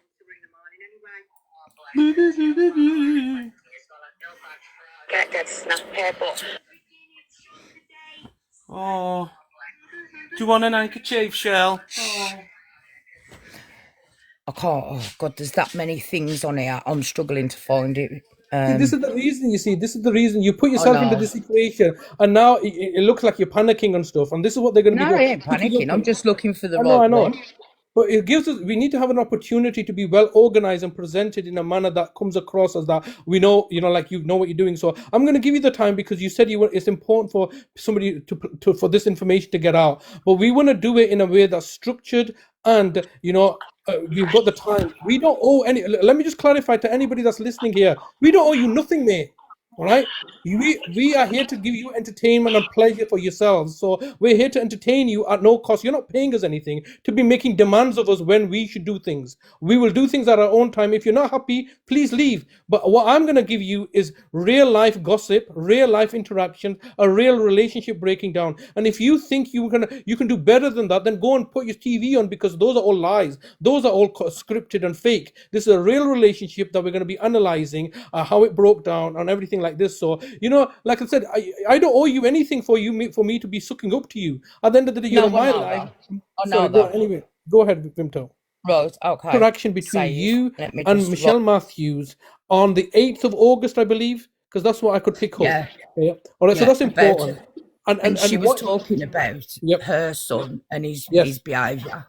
Yes. She wants to come on here and she wants to comment on Mar's son, Dowdy's children, and everybody else's kids. Yes. But you know what? The only kids that are behaving badly are hers. Do you know what I mean? Okay. And I don't take no pleasure saying that either. Do you know what I mean? But at the end of the day, she can't come on and put everybody else's children out and then say, oh, you can't talk about mine, especially when it's like that. Do you know what I mean? Yes. And there's another one that I've got where the son goes missing for days and she don't even find the police. But all that will come out tomorrow. Yes, You know this is what I what I'm trying to mean? say. We need to have a structured, meticulous approach to things, because that's just a tidbit. So there you go, Tanya and everybody else. You've got a bit of information there. I really Hannah's wanted already got this information. She's just saying to me to put it out, and I am putting it out with you. Yeah, we are going to put. We're and going to put it needs out. to be done, like you said, structured. It needs to be Yes. put out properly. Yes. Look, where it's Yes. not just bits, Because and bits of that. Because I've got a voice note from Paul, where she accuses Paul of being a predator, and Paul's begging her, saying, it's not me. I've also got one where Stell's begging her, prove I'm a perpetrator, and she's laughing, and she's putting them two out as perpetrators, and then takes it back.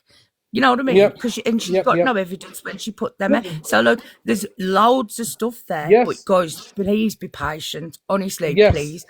That's right. Just be patient and we'll slowly deliver it, because it needs to be correctly framed as well, correctly in the correct perspective. Because it doesn't, when you've just gone in there and started doing things, maybe it makes sense to Tanya and Justice, but a lot of people like Valerie and everybody else, they don't know what they've not been in this drama, so it needs to be correctly framed. And But Valerie keeps, look, Valerie, you need to talk to her, because she's fucking doing my head in, asking for an apology. I told her 3 times. I've said to her, I will apologise in my own time, and not because you've told me I have to. Yes. You know what I mean? And with Because regards to, I'm let me just genuinely address sorry. that. Valerie, the thing is, everything will be addressed. but you just got to be patient, because the reality is that you need to understand what kind of frame of mind the person was in, rather than budgeting an apology. Yeah, she'll just apologize to you, but you won't understand why she did the thing that you did. That's all I'm trying to say, Vimto, is that people need to understand why you acted and behaved in this way, because it can be seen as a superficial apology. We want to, if you're going to be apologizing to Valerie or anybody else, we want to make sure that it's not just a superficial apology like a Michelle I don't Matthews want it to apology. be because she's told me I have to, or she's asked me to. Do you know Yeah. what I mean? But if she wants a fake apology, I'll give her one. I'm sorry about that. Do you know what Yeah, I there mean? you go. Like, There you go, Valerie. Valerie, I You've hope got you're you've happy. got Look, you've got your fake apology. You don't understand why she said it or what she did. But what we're trying to do is we're trying to we want to psychoanalyze Michelle Matthews and her role in this relationship. We want to look at it. This is the whole point of this live. It's not here to condemn people. It's to understand people. All right, it's easy to condemn. So you can say, "Oh, Vimto's wrong," and apologize to me. This is what they all do. Stell and Paul apologize, apologize, apologize. You don't even understand what we are apologizing for. You don't understand nothing. Then you do it again, and then you're like, "Oh, apologize." This is just idiotic. This live is about understanding the psychological makeup of why people do the things that they do. That's what this is my narrative, and I'm using Vimto to highlight this relationship for you to be educated that, look, trusting people online, these are some of the consequences, these are the red flags. I can just tell you now in quick summary that Vimto, as far as I can see, was fully manipulated by this group, and you can see this toxic narcissistic group have been doing this. Now the reality is, Vimto, I can't hold you, but when you go to Stella or when you go to Tani or anybody else, they're going to get the evidence, they're going to get what they want, but they're going to leave you with a bad reputation. What I'm trying to do, no. She's had, listen, Tan has had the evidence for weeks now. This, look, just about 4 days after you, I just started sending her the evidence as I was yeah, gathering it. She's not doing so that. she's had it for a couple of weeks. She can be patient. There's no rush. No.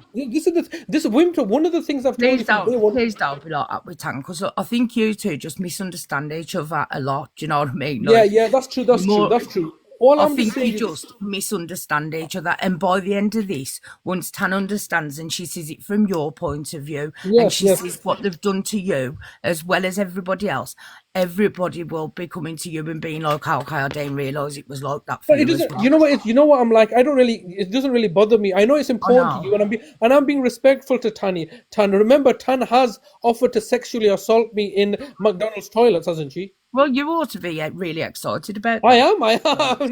Look, don't twist it, you. Okay, all right. But the reality is that that conversation didn't have to go that way, did it? It was antagonistic, and so therefore she's not exactly. Clean-handed. But look, let me just bring this alive to an end. You've had the Yeah. opportunity. People have Yeah, seen let's something do like that. this. I mean, it is 12 o'clock now, and because we're slightly delayed because I'm not going to do view poll now. We will have a call, but I just want to summarize what we've done so far, and I want to end with my childhood story. So previously I started this live by telling, I'm just going to mute you, Vimto, if that's okay, because we're looking to end the live now. Yeah. So I started this live by telling people about my first experience with Santa Claus and my first understanding of what a troll is. I'm effectively laying down the foundations of what the situation is, getting you the right perspective. So I want to tell you one story that haunts me since childhood. When I was a child, I went to Pakistan, and in Pakistan I found it a really wonderful experience. It was just so much freedom and liberty, and it was in the open air, and there was just so many animals and birds that I could see, and it was a wonderful experience.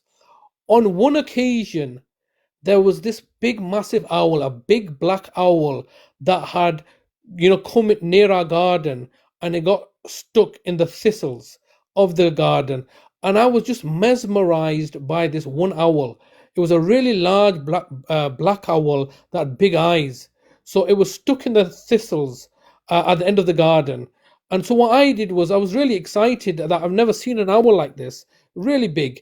And so I told my sister about it, and my sister then called my brother and my mother, and they went to this owl that was stuck. And I anticipated that they will free this owl. And what they started to do is they started to pelt it with stones.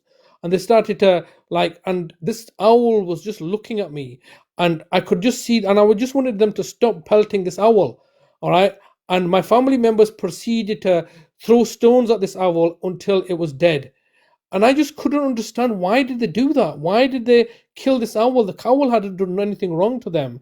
But then I asked them, why did you do that? And they said that, oh, it's because that it was evil, and it was like it was some sort of like jinn or something like. It was just an evil thing, and we did the right thing. But it didn't feel evil to me. It felt kind of magical to me. But they had killed this owl, and they justified it because they said it was an evil thing. And the reason I mentioned that now is because, let me see, was this? Except the reason I mentioned the story of the owl is because when I look at people like Michelle Matthews and other so-called monsters, or that they portray you to be, and this is like a witch hunt, and people are quite easy to pass judgment on other people. I find Michelle Matthews just like that owl, that's being targeted. And so there is a level of empathy and compassion there. And I don't like people to be like targeting people. And this is what I'm trying to say, the hatred towards Michelle Matthews, all right, is that same hatred I see. But she herself puts out the hatred to others. And all I want is, from this live, what I'm looking to get out of this live, it's not viewers, it's not gifts, it's just a simple understanding of empathy and compassion. When we can empathize and have compassion for other people, that is a good Christian message, isn't it, at a time of Christmas? To be empathetic towards other people, not to pass judgment, because we can all pass judgments on others. This is what these trolls do. They're passing judgment on others so they can protect themselves. And the reality is that they're showing themselves to be the monsters that they are. I'm just going to end on this note. Many people like to put people in boxes. Good guy, bad guy, all right? And so therefore, Michelle Matthews particularly puts the whole world as predators into that box. So what does that make her? A savior? She does that specifically to tarnish people's reputations and put them down. Now, the reality is that I don't do that. I don't see people as good people or bad people. As I mentioned this to you before, Vimto, I see people as broken people. And that's the reality of it. We're all messed up, broken people. And all I'm trying to do is that this hatred that's been perpetuated now needs to only leads to more hatred. And all I'm trying to say is that if you understand somebody, it kind of takes away the hatred, because you know why they're doing things. And that was the purpose of this life, not to condemn her, not to like ridicule her, or ridicule anybody, but just to understand people's makeup. Michelle Matthews isn't going to change who she is, but all I'm trying to do is trying to show you from my perspective why she is the way she is, and to have some understanding, because we all seem to be full of hatred, and I'm just trying to remove the hatred. And it's not a very easy thing coming to TikTok to try to remove hatred, because everybody in here just loves to hate each other. So that's the kind of last message I wanted to leave out there. And we're going to look to end the live. Is there anything else you want to say, Vimto, before we end it? Right now I'm just like listening to them not a little bit, and they're making threats to come to my house and do this and do that. I just want to put it out there. If you come to my house, I'm going to phone the police, and nobody will be getting in anywhere. And then what'll happen is, every time you get to court, you will have to travel back down here. That's all that's going to happen. You're not going to get a big showdown like you want, because you're an idiot. And you can sit and cry. You didn't care when you put my son out. You didn't care when you put my dad out. You didn't care when you put Mark's brother out. But now you want to cry because we're putting the truth out about you. Well, that's tough shit, lady, because that's exactly what's going to happen. Okay. The whole point of this live was to not perpetuate hatred and conflict. I would just like to say that this aspect of going to people's houses and threatening them is completely unacceptable. Please, can you stop doxing people? Please, can you stop making the threats to go to people's houses? We have this. The point of this live is for educational purposes, so you get an understanding and an educational understanding, right? Threatening people doesn't work. It just antagonizes the situation. Is you're putting yourself in a more difficult situation. Look, I don't know what to say. It's been a long live. I just do want to end the live right now. I just want to take the time to thank everybody that's come down today. Well, please check your WhatsApp.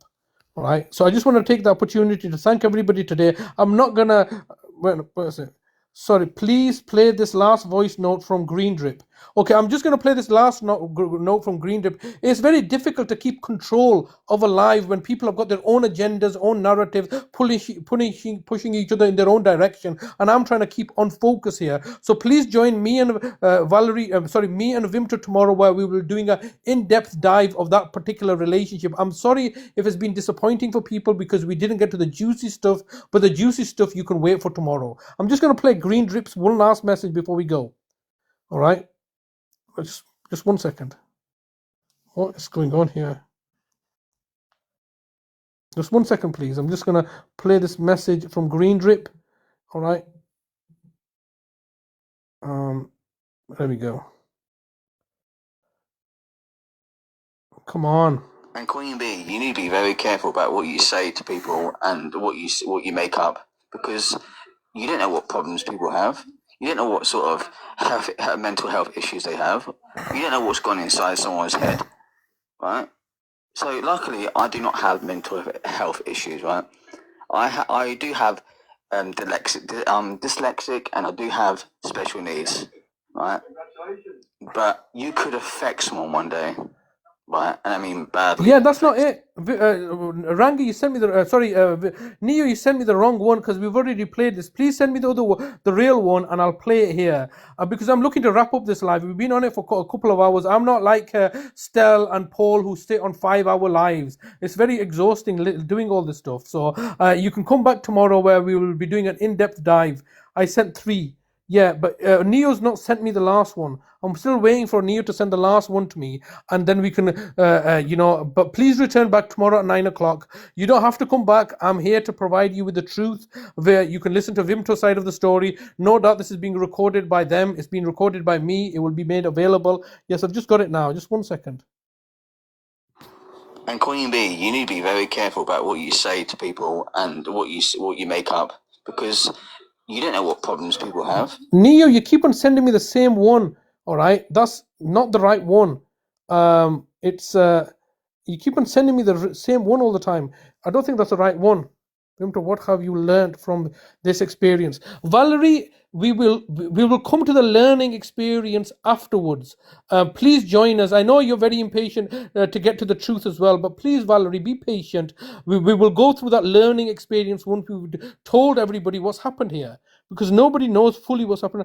That's all I have. So you know what, it's Green Drip. I think please do return tomorrow, and we will continue the live tomorrow on this very subject, where we will be going through Vimto and Michelle Matthews' relationship with evidence, with the receipts that Vimto's got. Vimto's quite eager to get things out. I know Vimto wanted to play this recording because she's quite eager to get this out. This has obviously antagonized Michelle Matthews even further. Michelle, if you're listening, please be patient. Don't do a knee-jerk reaction. I'm not here to target you or victimize you or smear you. I just want the truth to get out. Was chatting to Neo. What was going on here? Like, I'm trying to get this live ended now because it's past 12 o'clock. Stop, I'm asking nicely. Yeah, Valerie, please, can you, wait until she's finished saying something? It's very, disconcerting and disrespectful when a person is in the middle of something and you're saying, well, give me the answer. I want this now. We're not here to demand anything. We're here to give you a real life experience of reality and the lives that we've lived, all right, and the experiences that they've had, rather than, well, let's see. And Queen Bee, you need to be very careful about what you say to people and Neo, what you make up. Can Green Drip send the message again? Because Neo keeps on sending me the same message over and over again. All right, and it's not working. And Green Drip, why don't you just come in the boxes? Man up and just come into the boxes. Nobody's here. There's only 15 people here. If you want to say something, just come into the box, mate. I'll just give you an invite. To be honest, Green Drip, they ain't come to this live anymore because I'm watching it. They got both. So they're not even come to me. So you save to come in the box. Well, if he doesn't want to come up, that doesn't want to be in the box, or somebody that's got something to say that hasn't been in the box yet, come and do it tonight. Do it now before we end the live, so that tomorrow we can get on with doing what we want to do. Yeah, I'm just going to accept this T girl. Waiting for joint. I've just accepted this T girl. I think she's gone somewhere. But like I said, it's just been very stressful. T girl. She's one of Wendy's friends. Okay, well, the thing is, she's not here now, and like I said, there's only 15 people in the room. They're not coming us anymore, and they're just not. What they wanted was for you to go through this and rip us apart. We'll do that tomorrow, Vimto, because, like I said, there's a quite big lineup. Can you understand what we've done today is lay the foundations I know, of I the right know. perspective. And listen, I know people are impatient. The thing is, people need to understand is you, you've got a very, very different way of doing things to us, right? Yeah, But and at every point I've wanted to do something and you've talked me out of it and thinking it's always been the right decision in the end. I mean, it might have took 2 or 3 days for things to come good, but you haven't like done anything that steered me wrong so far. So I need to stick with this. And I know it's upsetting people. I know they don't understand, and I know that your way of doing things isn't everybody else's. But at the end of the day, you ain't. It's all gonna come out. They just need to be patient and just wait. And I know yes, it's. that's exactly right. And you know what is Vimto? I Oh always my God, deliver. All right, I will Shazad, deliver please what tell I'm her trying to to shut up. deliver. I'll tell you exactly what. I'm going to tell you exactly what I deliver. Your name and reputation is being tarnished. I'm trying to restore your name and reputation. That's a very difficult thing to do when somebody has just smeared it. So I can't restore anybody else's name or reputation. But because we've been working closely together, if you've had your trust in me, continue to see that. And if your name or reputation isn't rectified, then you can always have it rectified from somebody else. The No, reality is it's that it's not I about it's not about somebody else. See, the thing is, people have got to realise, like even you need to see, look, what me and you are doing, right? It's completely different to what I'm going to do with Tan.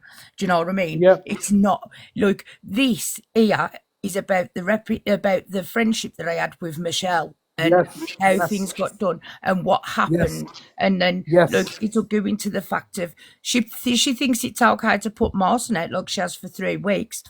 But yep and when I've played that clip tonight, she's sitting crying, but she didn't care when she were doing it. Do you know what I mean? Like, and yes it's things like that, and all of that needs to come out. But I can't just say, "You guys, I'm gonna do it," because this ain't doing it to be hateful. This is yes just me putting out my side of the events. You've heard theirs. yes All I'm asking you to yes do is just sit and be patient, and please listen to mine. And if at the end of it you still think whatever, I don't care.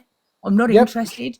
And You know that's what I mean? You exactly can all please that's yourself. exactly Winter what that's exactly Winter that's trying to they want to derail, rush, manipulate the situation, as you see, and that's why I had an issue with Tanya Queen. She goes, "No, come on, my love, let's do it, girl. Let's do it this way and that way." But you can do it that way, but ultimately they'll get I what they should do want. it. I should do it both ways, but this Yes, is important to me to be done yeah, first. yes, and And I've said and that right from the Vimto, beginning. I've said that from beginning as well. Let me finish the way I'm doing it, and then you can do it. You're free to do whatever you like, the way you want to do it. But the reality is that what they're trying to do now is they're trying to rush us, and that's not right because we're not here to for their entertainment purposes. My perspective. I've been very clear and honest about this. I'm a straight shooting type of guy. I'm trying to educate and inform people how to deal with narcissistic trolls. All right, because those people are everywhere, and you may not be affected by Michelle Matthews today, but you will find your own Michelle Matthews out there one day that will. And I'm just trying to educate people how to deal with the Michelle Matthews. That's my perspective, and in order for me to do that, I need to be able to psychoanalyze people and understand their motives and how relationships fail. So I'm taking it as a very scientific and psychological study. That's my perspective. And in order for me to do that, I need to spend time with you, as I have been doing, trying to find out why did the relationship turn sour like this. And so it's like an educational thing. What And they to be want, honest, I wouldn't be able to do it this way without you. Do you know what I yep, mean? Look, because I am very hot headed and I would rush into it and I'd be like, and yeah, she said this and she said that and this, that, the other. And nobody would yes, make sense of what I was trying to put out. And this is yes, why I need to do it here first because if I can put it out calmly like this, and I can go and yes, rant and rave later, and put yeah. out the receipts and load them all up to TikTok for everybody to see. I don't care, but first it needs to be done here. Okay. Well, the thing is, I'm just going to end with. I mean, obviously, Valerie is Oh my a God! very close friend. Please, please, speak to Valerie because Yeah, I I'm ain't just going gonna to speak to Valerie I now. ain't even gonna sit on here and have this offer. It's bullshit, and she ain't Okay. even prepared to give me the time. Can I speak to Valerie? Can I just speak? You know, Yeah. Valerie's a very good friend of mine, and you I know know, and that's we've why I'm known being her. respectful. Yeah, You know what I I mean? know, I I'm know. not. I'm But trying to be, but you know what I'm like, and I'm yeah, sitting on the edge now, and I'm gonna snap at her if she doesn't yeah. stop. Okay, well, Please talk to her. Well, I'm just going to drop you, Vimto, because I think you've said we'll talk after the live. But well, look, please, you know, it's very difficult being a host here with very strong women, with a very opinionated. There's a lot of emotion, a lot of negative energy, and my job is to take this negative energy and make it into something positive. I'm mute, and I am mate, but Gem B. Not what Gem B. Not one said that happened to her. Now she was betrayed by. Look, I don't understand what's going on today. Right? It's just very overwhelming for me now. I don't mean to be rude and disrespectful to people. I have been trying to end this live for the last 17 minutes. I've gone over time.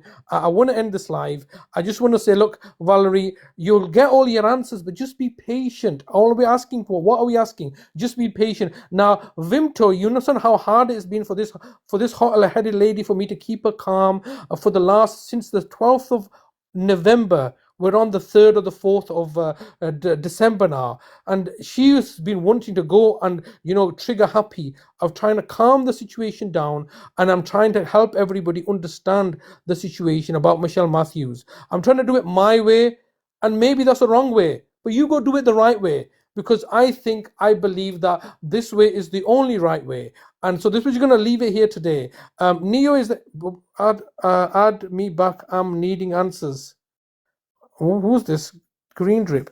Green Drip, if you want to add me back, I need answers. I would like to see her be a bit humble. But Valerie, you will get that, but why can't you be patient? I think she's been very humbled by this experience. But you want Valerie, like the thing is, this is not Jerry, all right? We're not here to, that's not my style. I'm not like this. And I think one of the reasons that you respect me, Valerie, is because I'm not like that. You don't need to see her humbled. She has been humbled. And I just want you to know that, but allow her to express her humbleness and remorse in her own way, rather than for you to nitpick at this. Valerie, can you say, can be see when you haven't heard anything? Yeah, you haven't heard anything yet. I sent you a video to hear it. Wait, what's going on here, man? It's just very confusing. Look, Green Drip, you come on boxes all the life. Why are you not coming in the box? It's very difficult for me to. I'm trying to end this live. You keep on sending things. Neo's not sending them properly. It's just very confusing. Why don't you just come in the box?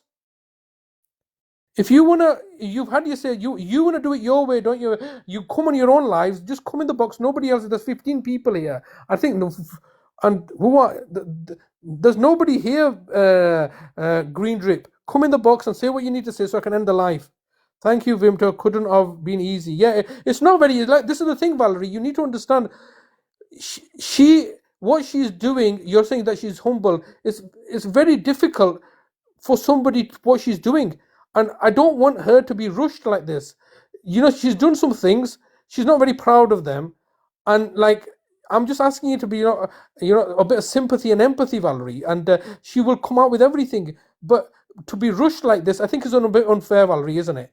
It's not easy. I apologize for upsetting Vimto. All right, well, is that a sincere apology? Well, the thing is, allow Vimto to give her side of the story.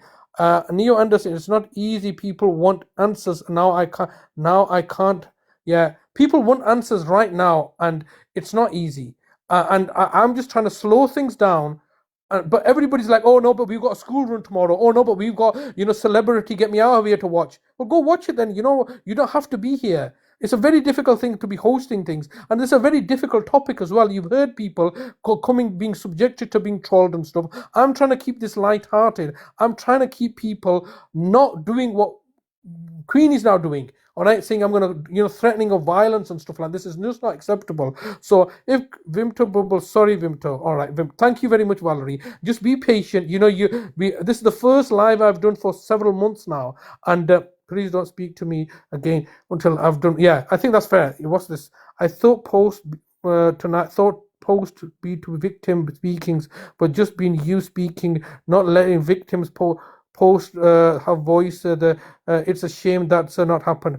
I have allowed victims to speak, but victims don't want to speak. All right, I have sat down with them and allowed them to speak, but you can always find those victims. Has Chris not spoken? It's very difficult to come on a live. He doesn't need to do that and tell everybody what he did. So, just be a bit respectful there, yeah? Saying, I don't want them to speak, but they have to speak because they've been bullied. This is a typical narcissistic behavior from these people, making it all about themselves. Yeah, that's true. When? Look, Dragon Girl, come tomorrow and listen to us. Be patient. Just be patient. Yeah, that's all we're asking. Just be patient. What's your rush? There's no need to have this rush. I'm just going to get accepted Victor back and then we're going to end this live.